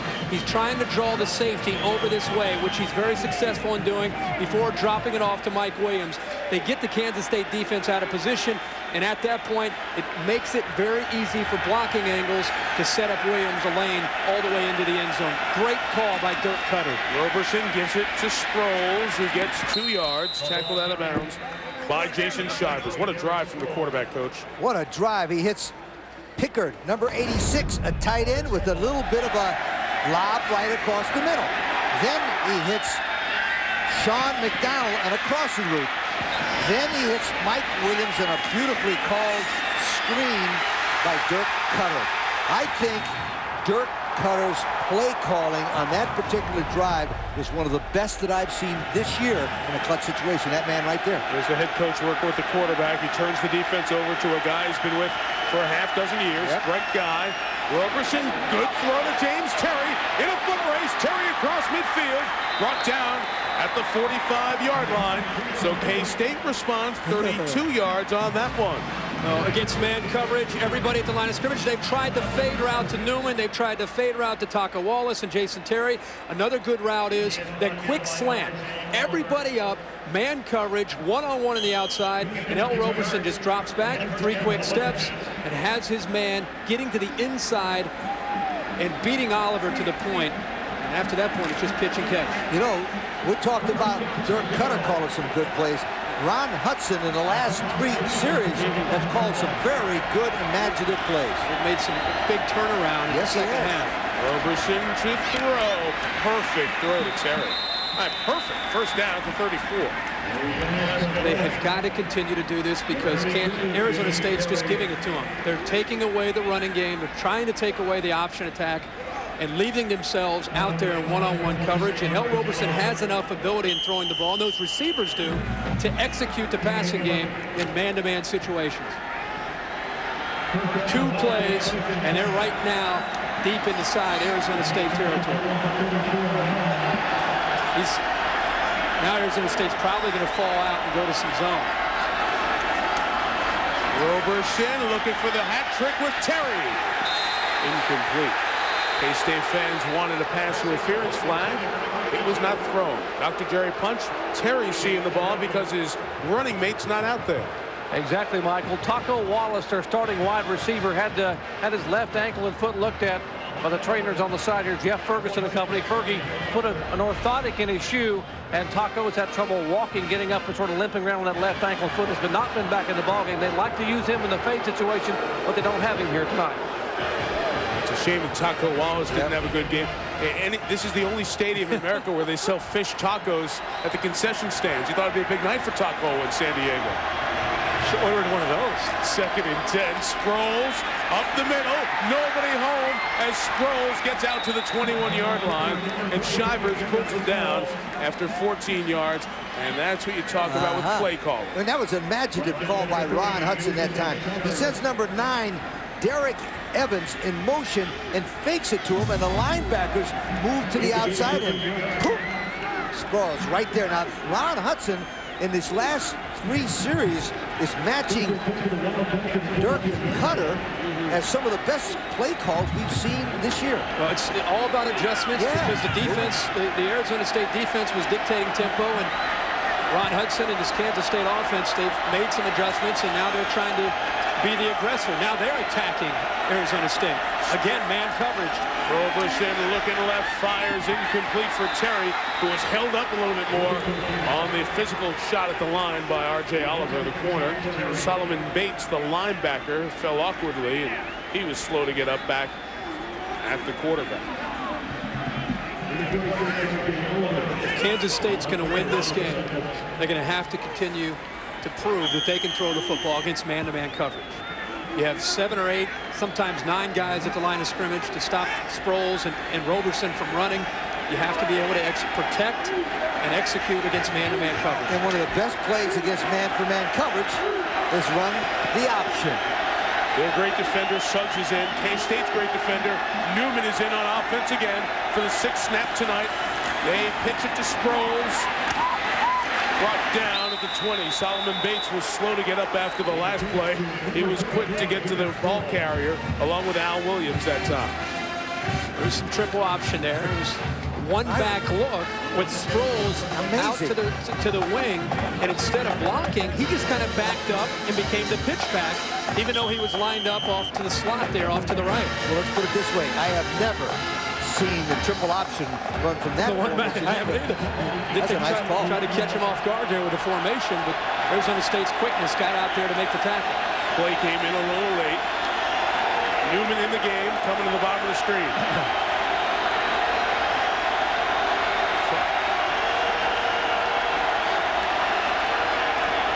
Roberson sets up the screen for Newman. Solomon Bates smelled it out and brought him down.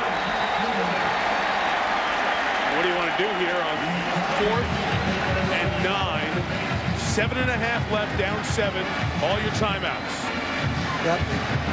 What do you want to do? You want to take a timeout? Use a timeout, think it over. And remember, he's got to be careful because the last center snap hold didn't work. Probably more likely to go for it then. See what happens when we come back. This is exciting stuff. ESPN's exclusive presentation of the 2002 Pacific Life Holiday Bowl, presented by Pacific Life. The persistence of 135 years of experience. Rely on the strength of Pacific Life. And in part by Capital One, who asks, what's in your wallet? And Wendy's late night pickup window, where you can eat great, even late. Sure, all the TVs down in the Gaslamp District are tuned into this game, the Pacific Life Holiday Bowl. Kansas State showing that they will go for it here on 4th down. This is not a second guess, a first guess. I do not like the call at all. Jeff Schwinn, another quarterback, is in the game, 14. New formation, 3 to the top of the screen. Terrence Newman, they're going to call the timeout. Newman, they also have on the inside of those 3 receivers to the top of the screen. Boy, may I tell you why? 2 timeouts with no snap, right? Well, I don't like this call because Joe Ream is 7 for 8 this year. I know the last one. But Joe Ream has kicked 7 for 8 from this distance. I don't like 4th down and 10 because I think it's a gamble too early. I think you go for the 3 and then try to win it with 7 later. That's my opinion. Well, I think that right now maybe that's a gut feeling by Bill Snyder about his defense against Arizona State. I mean, they're deep right now into Arizona State territory. This is a good opportunity to try to go all the way and try to score the touchdown. It's a risk. It's a bowl game. Take the risk and try to get the win. Try to tie this game up. I would think that, though, that he has to have a lot of confidence in this guy who's hit. I know he's got the chart. We have it right up here. He's hit 7 for 8 from this distance. I know the last snap was not real good, but I would go for the field goal. That's just my opinion. Okay. As they discuss the 4th down play here with 7.5 remaining, halfway through our 4th quarter. Arizona State leading Kansas State 27-20. I said maybe he doesn't have confidence in his defense. Maybe he does have that confidence to think, listen, even if we don't get this, we can get the ball back by our defense that we have them pinned back here at their own 22-yard line if we come up short. We'll come back to different personnel. Newman's in the game. James Terry's the other receiver. The tight end Hill is in there. 2 backs, Sproles and Wilson. 4th and 10. ASU heats it up. Roberson puts it up for grabs for Terry, who was held, but caught the ball! First and goal, Kansas State at the 1. Oh, man, a lot. Oh, man. Tell you what, he was held. Yeah. As you say, he was really held. The fact that he was able to get there. Al Roberson dropped back, bought some time, and just threw it into the corner. Holding defense. Penalty is declined. Oh, Play man. results, first down. Wait till you see L. Roberson get hurt and hit. Watch him get hit. He drops back. Look. Throws it off his back foot. The hold has already happened. I can't believe the ball got there. And what a throw. Here we go, Ron Hudson. Get there. He already saw the call. Let alone the catch. Oh, man. First and goal, chance to go to the end zone again, Roberson. He stopped a half-yard short. L has 2 rushing touchdowns. He could get a third here. Be 1 shy of Barry Sanders, or 2 shy of Barry Sanders. We saw at the top of the show, Barry had 5 rushing touchdowns in the '88 Holiday Bowl. I'm waiting for Lee's infamous line. I told you to go for it. I would have never gone for it. And let me tell you, I don't want to say anything.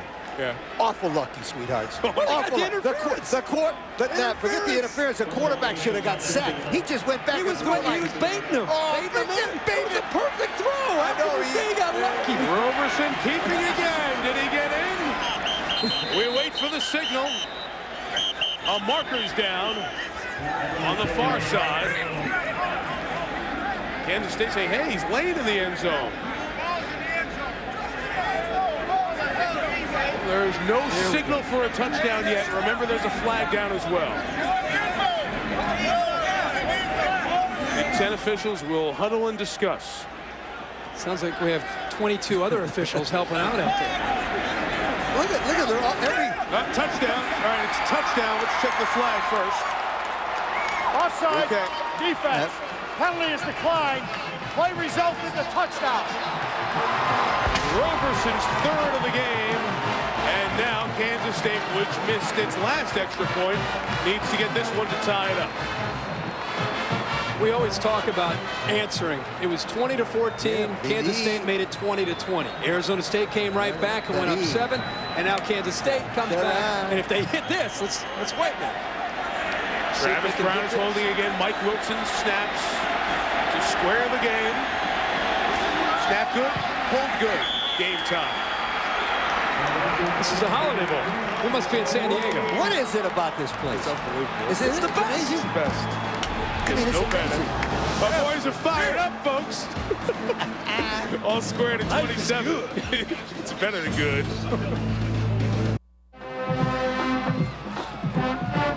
Back-to-back double-digit play drives for touchdowns, squaring the game at 27. It was 16 plays last time, 11 this time. Roberson's 3rd touchdown of the night. As soon as we're done, John Anderson and Steve Berthiaume will wrap up our triple header on Capital One Bowl Week. All the NBA and NHL action as well. Get you ready for Saturday NFL action. SportsCenter is next. But let me tell you something. We got a lot to do between now and then. Short kickoff, Josh Golden from the 14 to the 24. Return of 10. For the first time in the 25-year history of this game, we had 2 different quarters where no points were scored. The first and the third. We've done okay in the second and fourth. 54 points in those 2 frames. Lee, what were you saying before? What is it about this game? I just asked you. What is it about this game, this environment, where an 18-point underdog Arizona State team is coming in and playing the 6th team in the nation? A wonderful football game. It's really outplaying them. It's a great football game. Always happens here, doesn't it? Empty backfield. Always count on it every bowl season here at the Holiday Bowl. Yep. Empty, successful last drive. It works this drive. On the top, McDonald. Give him 13. He's pretzeled back at the 38.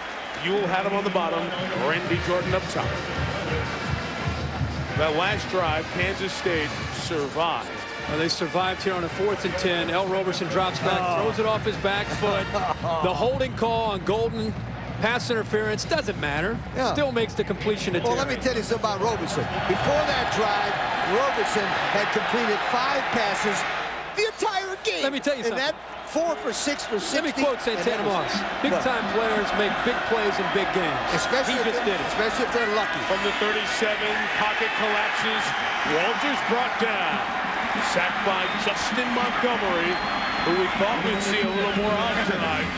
2nd and 16 coming up. I think people who just tune in and they see 27-27, people might be thinking, boy, Kansas State, they probably showed up flat like they did in '98 when they had to go to the Alamo Bowl. No. Kansas State showed up ready to play. It's just the team that they're playing tonight also showed up ready to play. I don't want to hear excuses that Kansas State they were disappointed because they weren't involved in the BCS. That's why the game's close. Arizona State came ready to play this football game. Officially 2nd and 17. Tackling in motion. Walter looking that way. Comes back to the second receiver, McDonald. Got back some of the sack yardage and then some. We'll have 3rd and 8 from the 39. Clock will be under 5 minutes at the next snap. Sean McDonald, when we talked to him yesterday, I couldn't believe how short he is. Could you believe it? I could eat spaghetti off his head. He's a little guy. He's a little guy. But boy, is he quick, and boy, is he good. Now, you think he might come out? He's got 1 more year. That's the talk. There's talk between Terrell Suggs and Sean McDonald. Are they going to come out? Are they going to stay? My feeling is Suggs probably comes out. McDonald probably could use 1 more year to become one of the best receivers in the country. What a play. Empty backfield, 3rd and 8. They bring a little more heat. Quick pass, nearly intercepted. It's incomplete. Walker was going for the big shot on McDonald, but they brought 1 more guy, and the pressure forced Walter to get rid of it quick.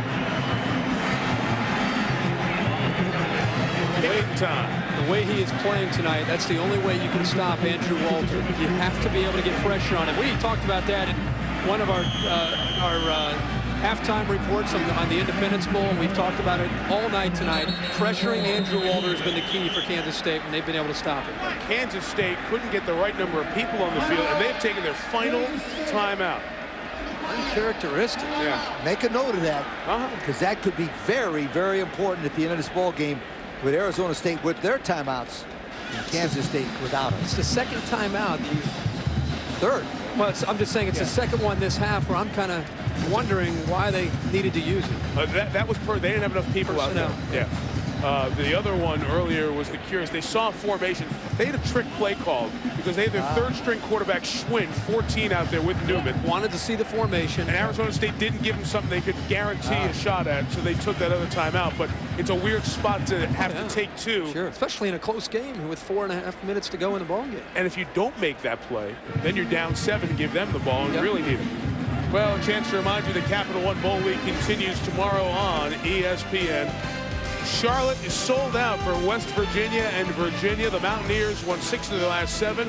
Coach Rich Rodriguez said, hey, we deserve to be in the Gator Bowl, not Notre Dame. Well, they get a chance to get a shot at Virginia. Then the Alamo Bowl presented by MasterCard. Ron Franklin, Mike Gottfried, Adrian Kirsten. What will he have for us as Colorado takes on Wisconsin? 2 teams that love to line up and go smash mouth on you. First one on ESPN 2 in the morning. In prime time on ESPN Saturday night. Good time for a return here from Terrence Newman, who has not been able to get out yet. From the 25, made 2 miss, 5 miss. Newman up the field. Will he turn the corner? Pulled down from behind at the 41-yard line by Josh Amobi. But he put Kansas State in great position. The marker's down at midfield. We'll check the flag. Will it negate some of a 35-yard return? Yes, it will. Not all of it, but some of it. It'll be from the spot of the foul.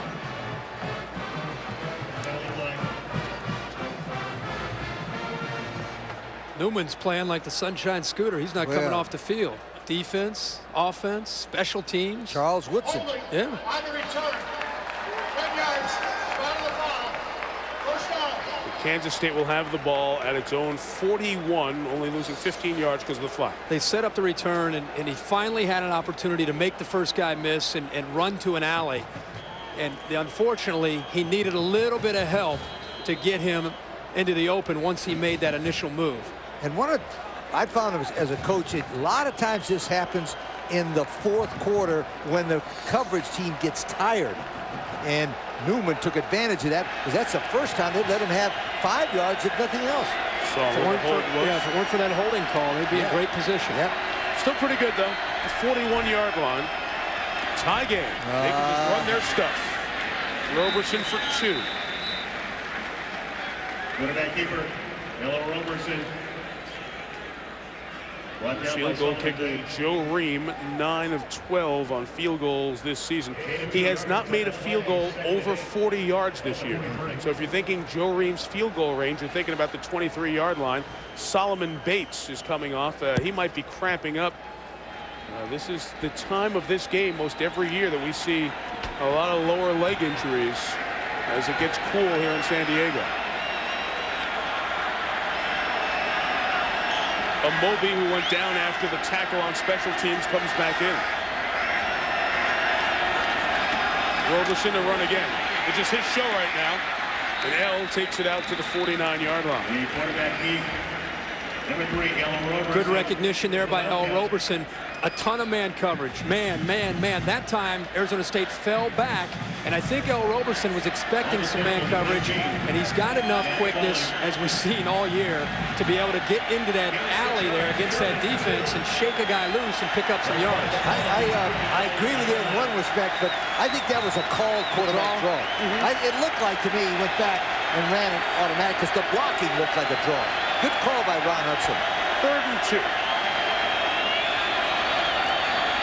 Right in the belly of the fullback who kept the play alive, and Travis Wilton gets a first down. Travis Wilton is from Howell, Michigan, went to Michigan State, had touchdowns against Notre Dame among other teams, left MSU, came down to Kansas State, was such a leader as a redshirt that he was voted as a captain, but ran into some off the field trouble with the law and was stripped of his captaincy. He was humbled, but still has been a team leader without that captaincy.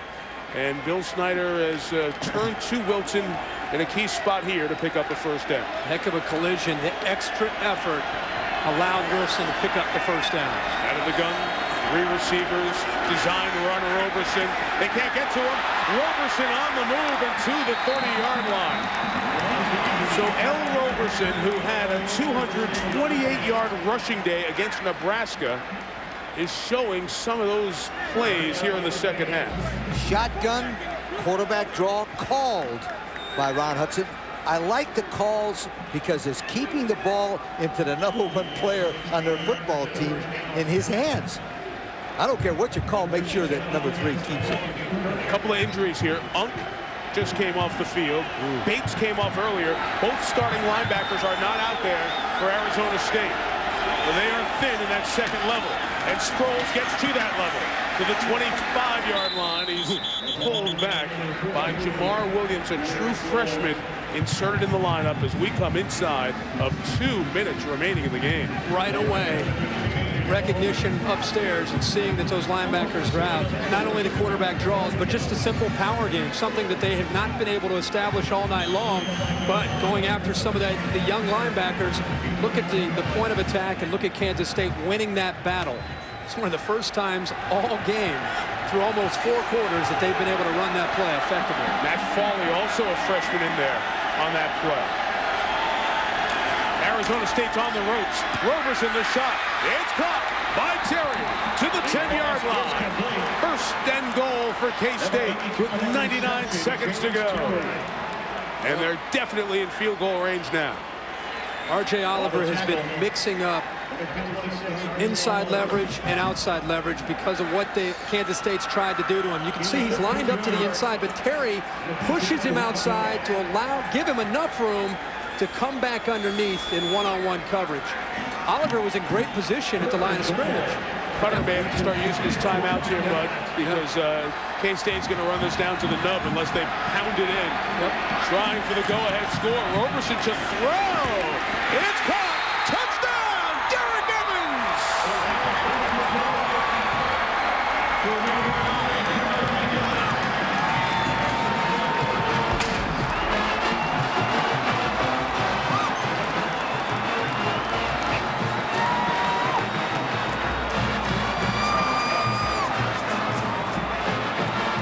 The first touchdown catch of the season for Evans, who had 1 last year.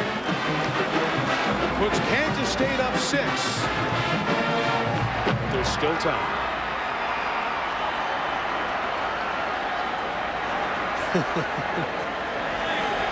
Extra point for Ream. whose brother Jamie was the second best kicker in K-State history. Martin Gramatica was the best. Knocks it through. 61 points. Are there 7 more out there and maybe overtime? I have. Wait a minute. I got a stat for you. Oh, good. Don't leave that television. Don't turn it off. Arizona State has come back 5 times in the second half to win games this year. That's right. Arizona State has come back 5 times in the second half to win games. Do not turn off that television. They've got a quarterback and a system to allow it. The throw, we've talked all night about Andrew Walter, but the throw there by L. Roberson, the quick slant to play before to Terry, and then this time, you talk about sticking it to Derek Evans, drops back, he's in rhythm, hits his 3rd step, takes a hitch, and puts it right on the money. Pretty good coverage there, but puts it right on the money to throw the touchdown pass to give K-State the lead. Great drive by L. Roberson, running and throwing. Pardon the pun. That guy's had one L of a game. Oh, absolutely. Yeah. Oh, very good. Thank you. One thing also about him, notice that he's been throwing the ball in the clutch much better than he did at the beginning of the ball game. When he focuses in and sets his feet, you mentioned the Heisman. When he does that, Kirk, he's a player. Well, the commitment that he's made, the dedication to the game is the difference now in L. Roberson. He's always had athletic ability, but now he's a student of the game. He needs to continue next year, into next year, make that same commitment and take his game even to a higher level. And he can be one of the guys to keep an eye on for the Heisman Trophy race. Kansas State leading, guys, for the first time tonight. It's Darryl Lightfoot, the starting receiver, trying to get some speed on the return. Lightfoot's brought down at the 22-yard line. So off Walter goes with a huge mountain to climb here. 7 points down. The Sports Center follows us in 1:08. Before we put the touchdown catch man to bed, Derek Evans. Derek Evans has only caught 1 other touchdown in his Kansas State career. He was in the 2nd quarter of a game last year against New Mexico State, and it put Kansas State up 43-0. He had as meaningless a first touchdown as you can ever have. His second one could get them a 3rd Holiday Bowl win. The injury to Taco Wallace opens the door for him to become a hero. Remember, Arizona State did not handle the 2-minute drill well the last time they had it. See if they do better. McDonald, their best receiver in motion. Walter, a deep drop. Steps up in the pocket. Incomplete. Taplin was fighting the ball on the way back. 2nd down, $1.02 to go. I always like to see a defense continue to attack. Not necessarily attack and play man-to-man, all-out man, but just continue to play your defense. Sometimes teams go to that nickel or dime coverage and allow the 15 and 20-yard pass to be completed, and a team just moves right down the field. That guy, 97, Melvin Williams, a great pass rusher. 5 sacks, not a complete defensive end, but fresh legs. Big in this spot. He's coming after Walter. He hit him. Walter threw. What a catch. Oh, my goodness, by Taplin at the 43-yard line. That got through 37 K-State players. I think Terry Pierce touched that. I think he deflected that ball. Remember, you've got to keep your eye. This is a great throw, Kirk. Explain it to him again. I just want to see it. He gets it over the linebacker. See if Pierce, He does. What concentration there by Taplin to hold on to that ball. Keep your eye on number 81. Keep your eye on number 81. Walter throws, caught by Taplin. Great catch at midfield. His forward progress will be marked there. It's be a good time to take a timeout. Stop the clock, and ASU does with 42 seconds to go. Remember we were at a Pittsburgh-Miami game? Yeah. And I said, if you're going to beat number 1, throw it to number 1, that kid Fitzgerald.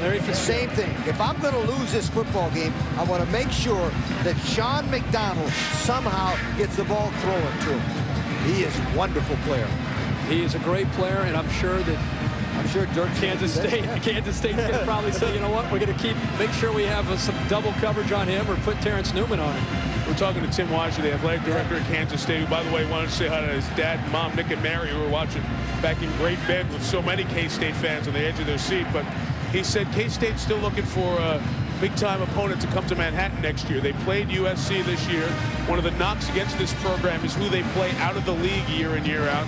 Still trying to get another big game. The problem is they need them to come to Manhattan. Coach Snyder doesn't want to take the boys on the road. If you want a big-time opponent, and you want them to come to Manhattan, then you've got to be willing to go to wherever that big-time opponent is. There's no way there's going to be a high-power program that says, hey, can we come to Manhattan? We'd love to. Boy, teams should go to Manhattan. They treat us like kings when we were there for college game day. It's great. Oh, that's a great place. Great stop.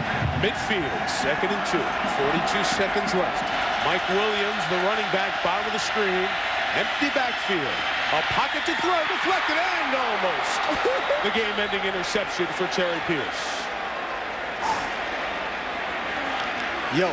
3rd and 2 coming up. 4-down territory, obviously. We've been bragging about Pierce all night. He's not just a big physical linebacker. He's got hands. He's got hands. Catch the ball, big fella. You can't catch him. He's got gloves and wrapped. Look, he's got more tape on it. Wrapped up. Looks like Muhammad Ali. A reminder, gentlemen, that we'll be on ESPN News for our final post-game extra of the season. Thank you. I know you're going to be sentimental, but we'll see you there momentarily. Thank you, man. That's a fun hit. And possible press conference coverage, too. Ooh. 3rd and 2 from midfield. For the 18th straight time, Walter back to throw. And he's going to go back for a 19th time with the game on the line. The intended receiver of 81, Sean McDonald. Try to get to 81. Was it open?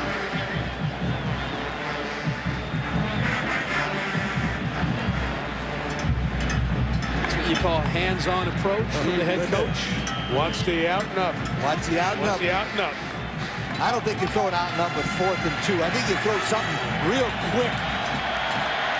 Ball game here. 4th and 2. Throw a 4-yard pass.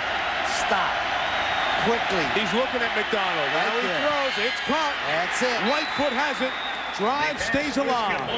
They pick up 4th down at the 46-yard line. 28 seconds to go. Great job there of Walter coming off of McDonald and getting the ball out to Lightfoot for the first down. Kansas State player is injured, and they have to stop the clock for him.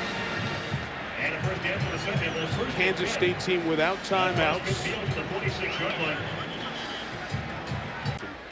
30 days will host the Super Bowl. Its 3rd Super Bowl. But once again, another tight Holiday Bowl. Only 4 games in the history of the Holiday Bowl, of the Pacific Life Holiday Bowl, have been decided by a dozen or more points. Wow. So many close games. And you think, well, you have good teams playing good teams. But so often in bowl games, we see blowouts, guys. Yeah. Not here. And I think people who are against the bowl system and want to continue to say, you know what, there's only one game that matters with the system that we currently have.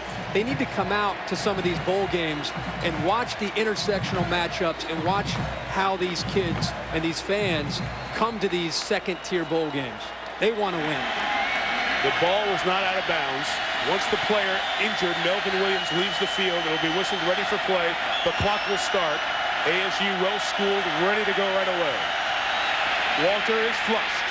Has time. Looks for a man breaking downfield to the sideline.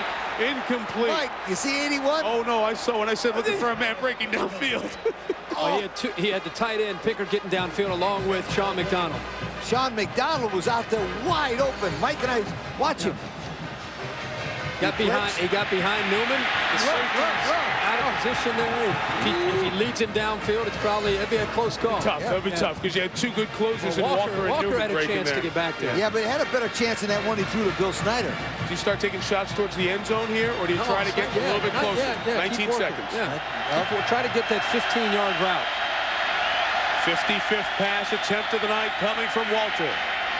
Incomplete. He tried to do that and get in striking distance. Lightfoot was the intended receiver. Holiday Bowl record for pass attempts is Ty Detmer's 59 in the 89 game that BYU lost to Penn State 50-39. You know, after such a long layoff, guys, this is where conditioning truly becomes a big factor. All these teams try to stay in game shape, but they haven't played in 4, sometimes 5 weeks. And now you're not getting in the huddle. You're getting up to the line of scrimmage. Receivers have their hands on their hips. Defensive backs are tired. Who's in the best condition has a big edge here. If I were them, I'd take somebody driving and come across the middle about 18 yards. Walter fires. Couldn't get to it. That's Hagan, the freshman. Couldn't pull it down.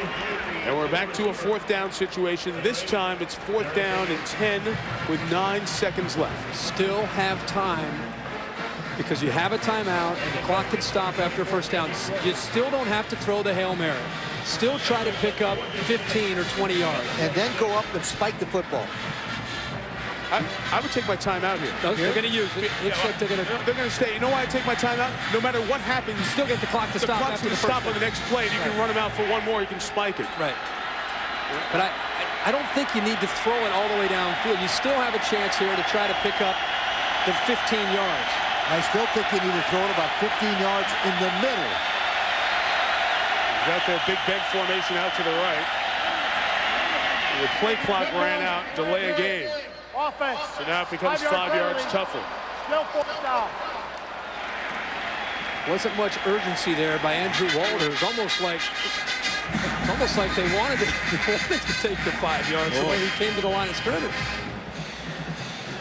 You got to get him up to the line and get ready. That's 5 costly yards. Yeah, I think it's the shot at the end zone. Fullback's in there to help block. Could be now. Same formation. Don't think the play was changed. Could be it for ASU. Walter moves the pocket. He unloads that bazooka deep down the field. It's a jump ball, and it is knocked down. Game is over, and Kansas State wins its 3rd appearance in the Holiday Bowl. They're the champions of the 2002 Pacific Life Holiday Bowl and could, for the first time in school history, finish in the top 5 in the final poll.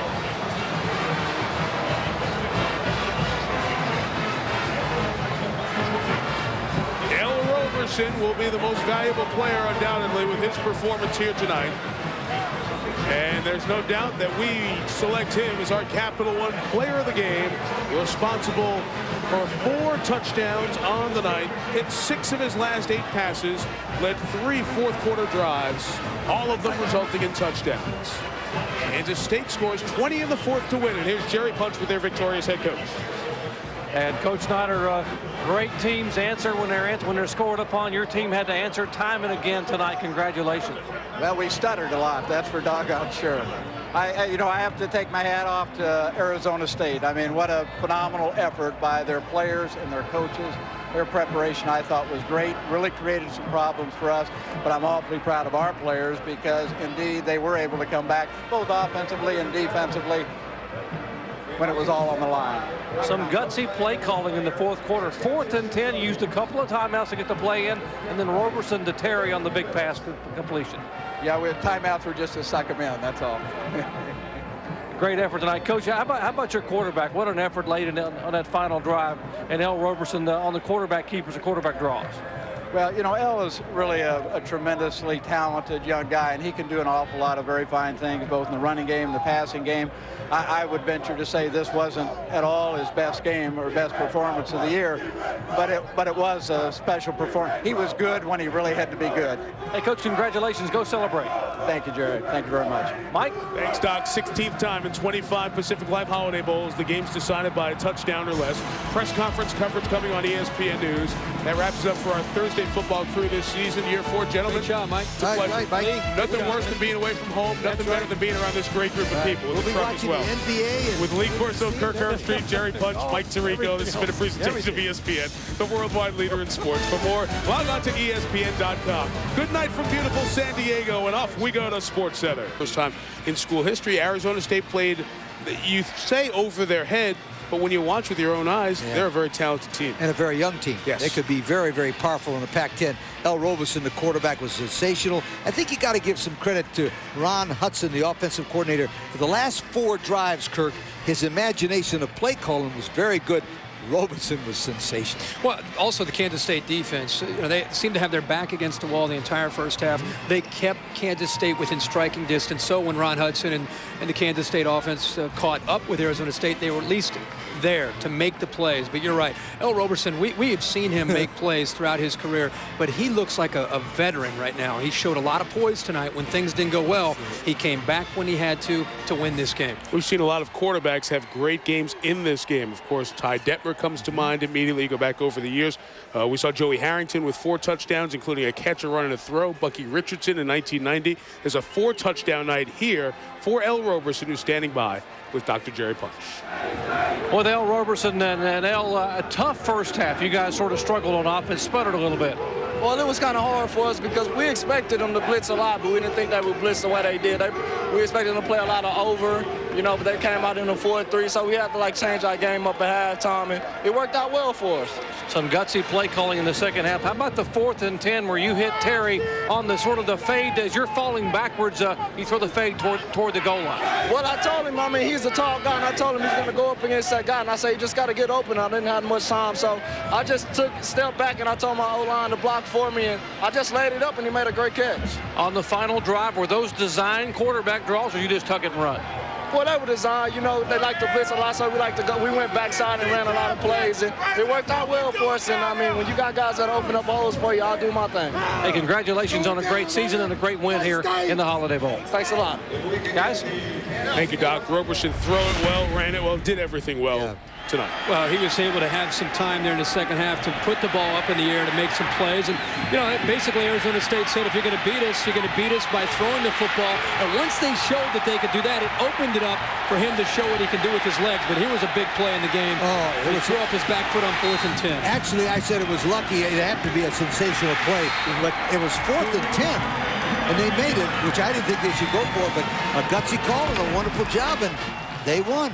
Voted the most valuable player of the game. The defensive MVP was Terrell Suggs of Arizona State. Derek Evans, number 9, caught the touchdown pass. And you see every Kansas State player has gone along the front row to shake hands with the K-State fans that came out here to San Diego. It's some of the discipline that this program has instilled over time. And when you take a program that was as down as Kansas State to get 11 wins here and the chance for a number 5 overall ranking, for the first time in school history, it continues another step on the most amazing recuperation process in the history of this sport. As a player and a coach in television, about 50 years, the greatest turnaround singly by any coach in the history of college football, Bill Snyder, Kansas State. Well, let's try to spin forward a little bit after tonight. Kansas State's going to be a great football team next year. L. Roberson's going to come back there, and Sproul's going to come back. They always seem to find people to plug in the trenches and at linebackers. They're going to be one of the teams to beat in the Big 12. And Arizona State will lose 4 players as seniors who start. They might lose Terrell Suggs, could lose Sean McDonald if they declare themselves eligible for the NFL draft. But Dirk Cutter has Arizona State football back to where it was in 1996 and 97, competing not only for bowl games, but I think eventually Pac-10 championships. These are 2 teams to keep an eye on next year. In this season of shifting tides in the Big 12, as you said before, K-State continues to establish itself as this decade's Nebraska, and Nebraska is the only team from the Big 12 to lose its bowl game thus far. Back to Keith Russell in Bristol. Keith. Hey guys, in Bill Snyder's first game as coach of Kansas State, Arizona State beat the Cats 31-zip. Do coaches remember stuff like that? And if so, how sweet is this for him? No, he doesn't remember. That's 14 years ago or something like that. I think what Bill Snyder wanted to do is get off the schneid about losing a bowl game and playing lousy. That's what he did. The motivation tonight was to win the bowl game, finish in the top 5, and try to spin forward to next year, because now after this win, they're going to be a preseason team and probably in the top 5 or top 10. They've come to this bowl 3 times and won 3 times. Nobody else is that perfect. That's great. That many efforts. Roberson, they'll have a chance to enjoy him in Manhattan a little bit more. He's off to talk to the media and to enjoy it with his fellow teammates. Back to you guys. Guys, thanks for being part of the post-game extra. Happy holidays to you guys. Since '97, every team that has won the Holiday Bowl has come from behind to get the win. Each team trailed at the half. Kansas State has accomplished this feat twice. Back in '99, the Wildcats trailed the Washington Huskies 13-10 at the break. They won that game. Kansas State did 24-20.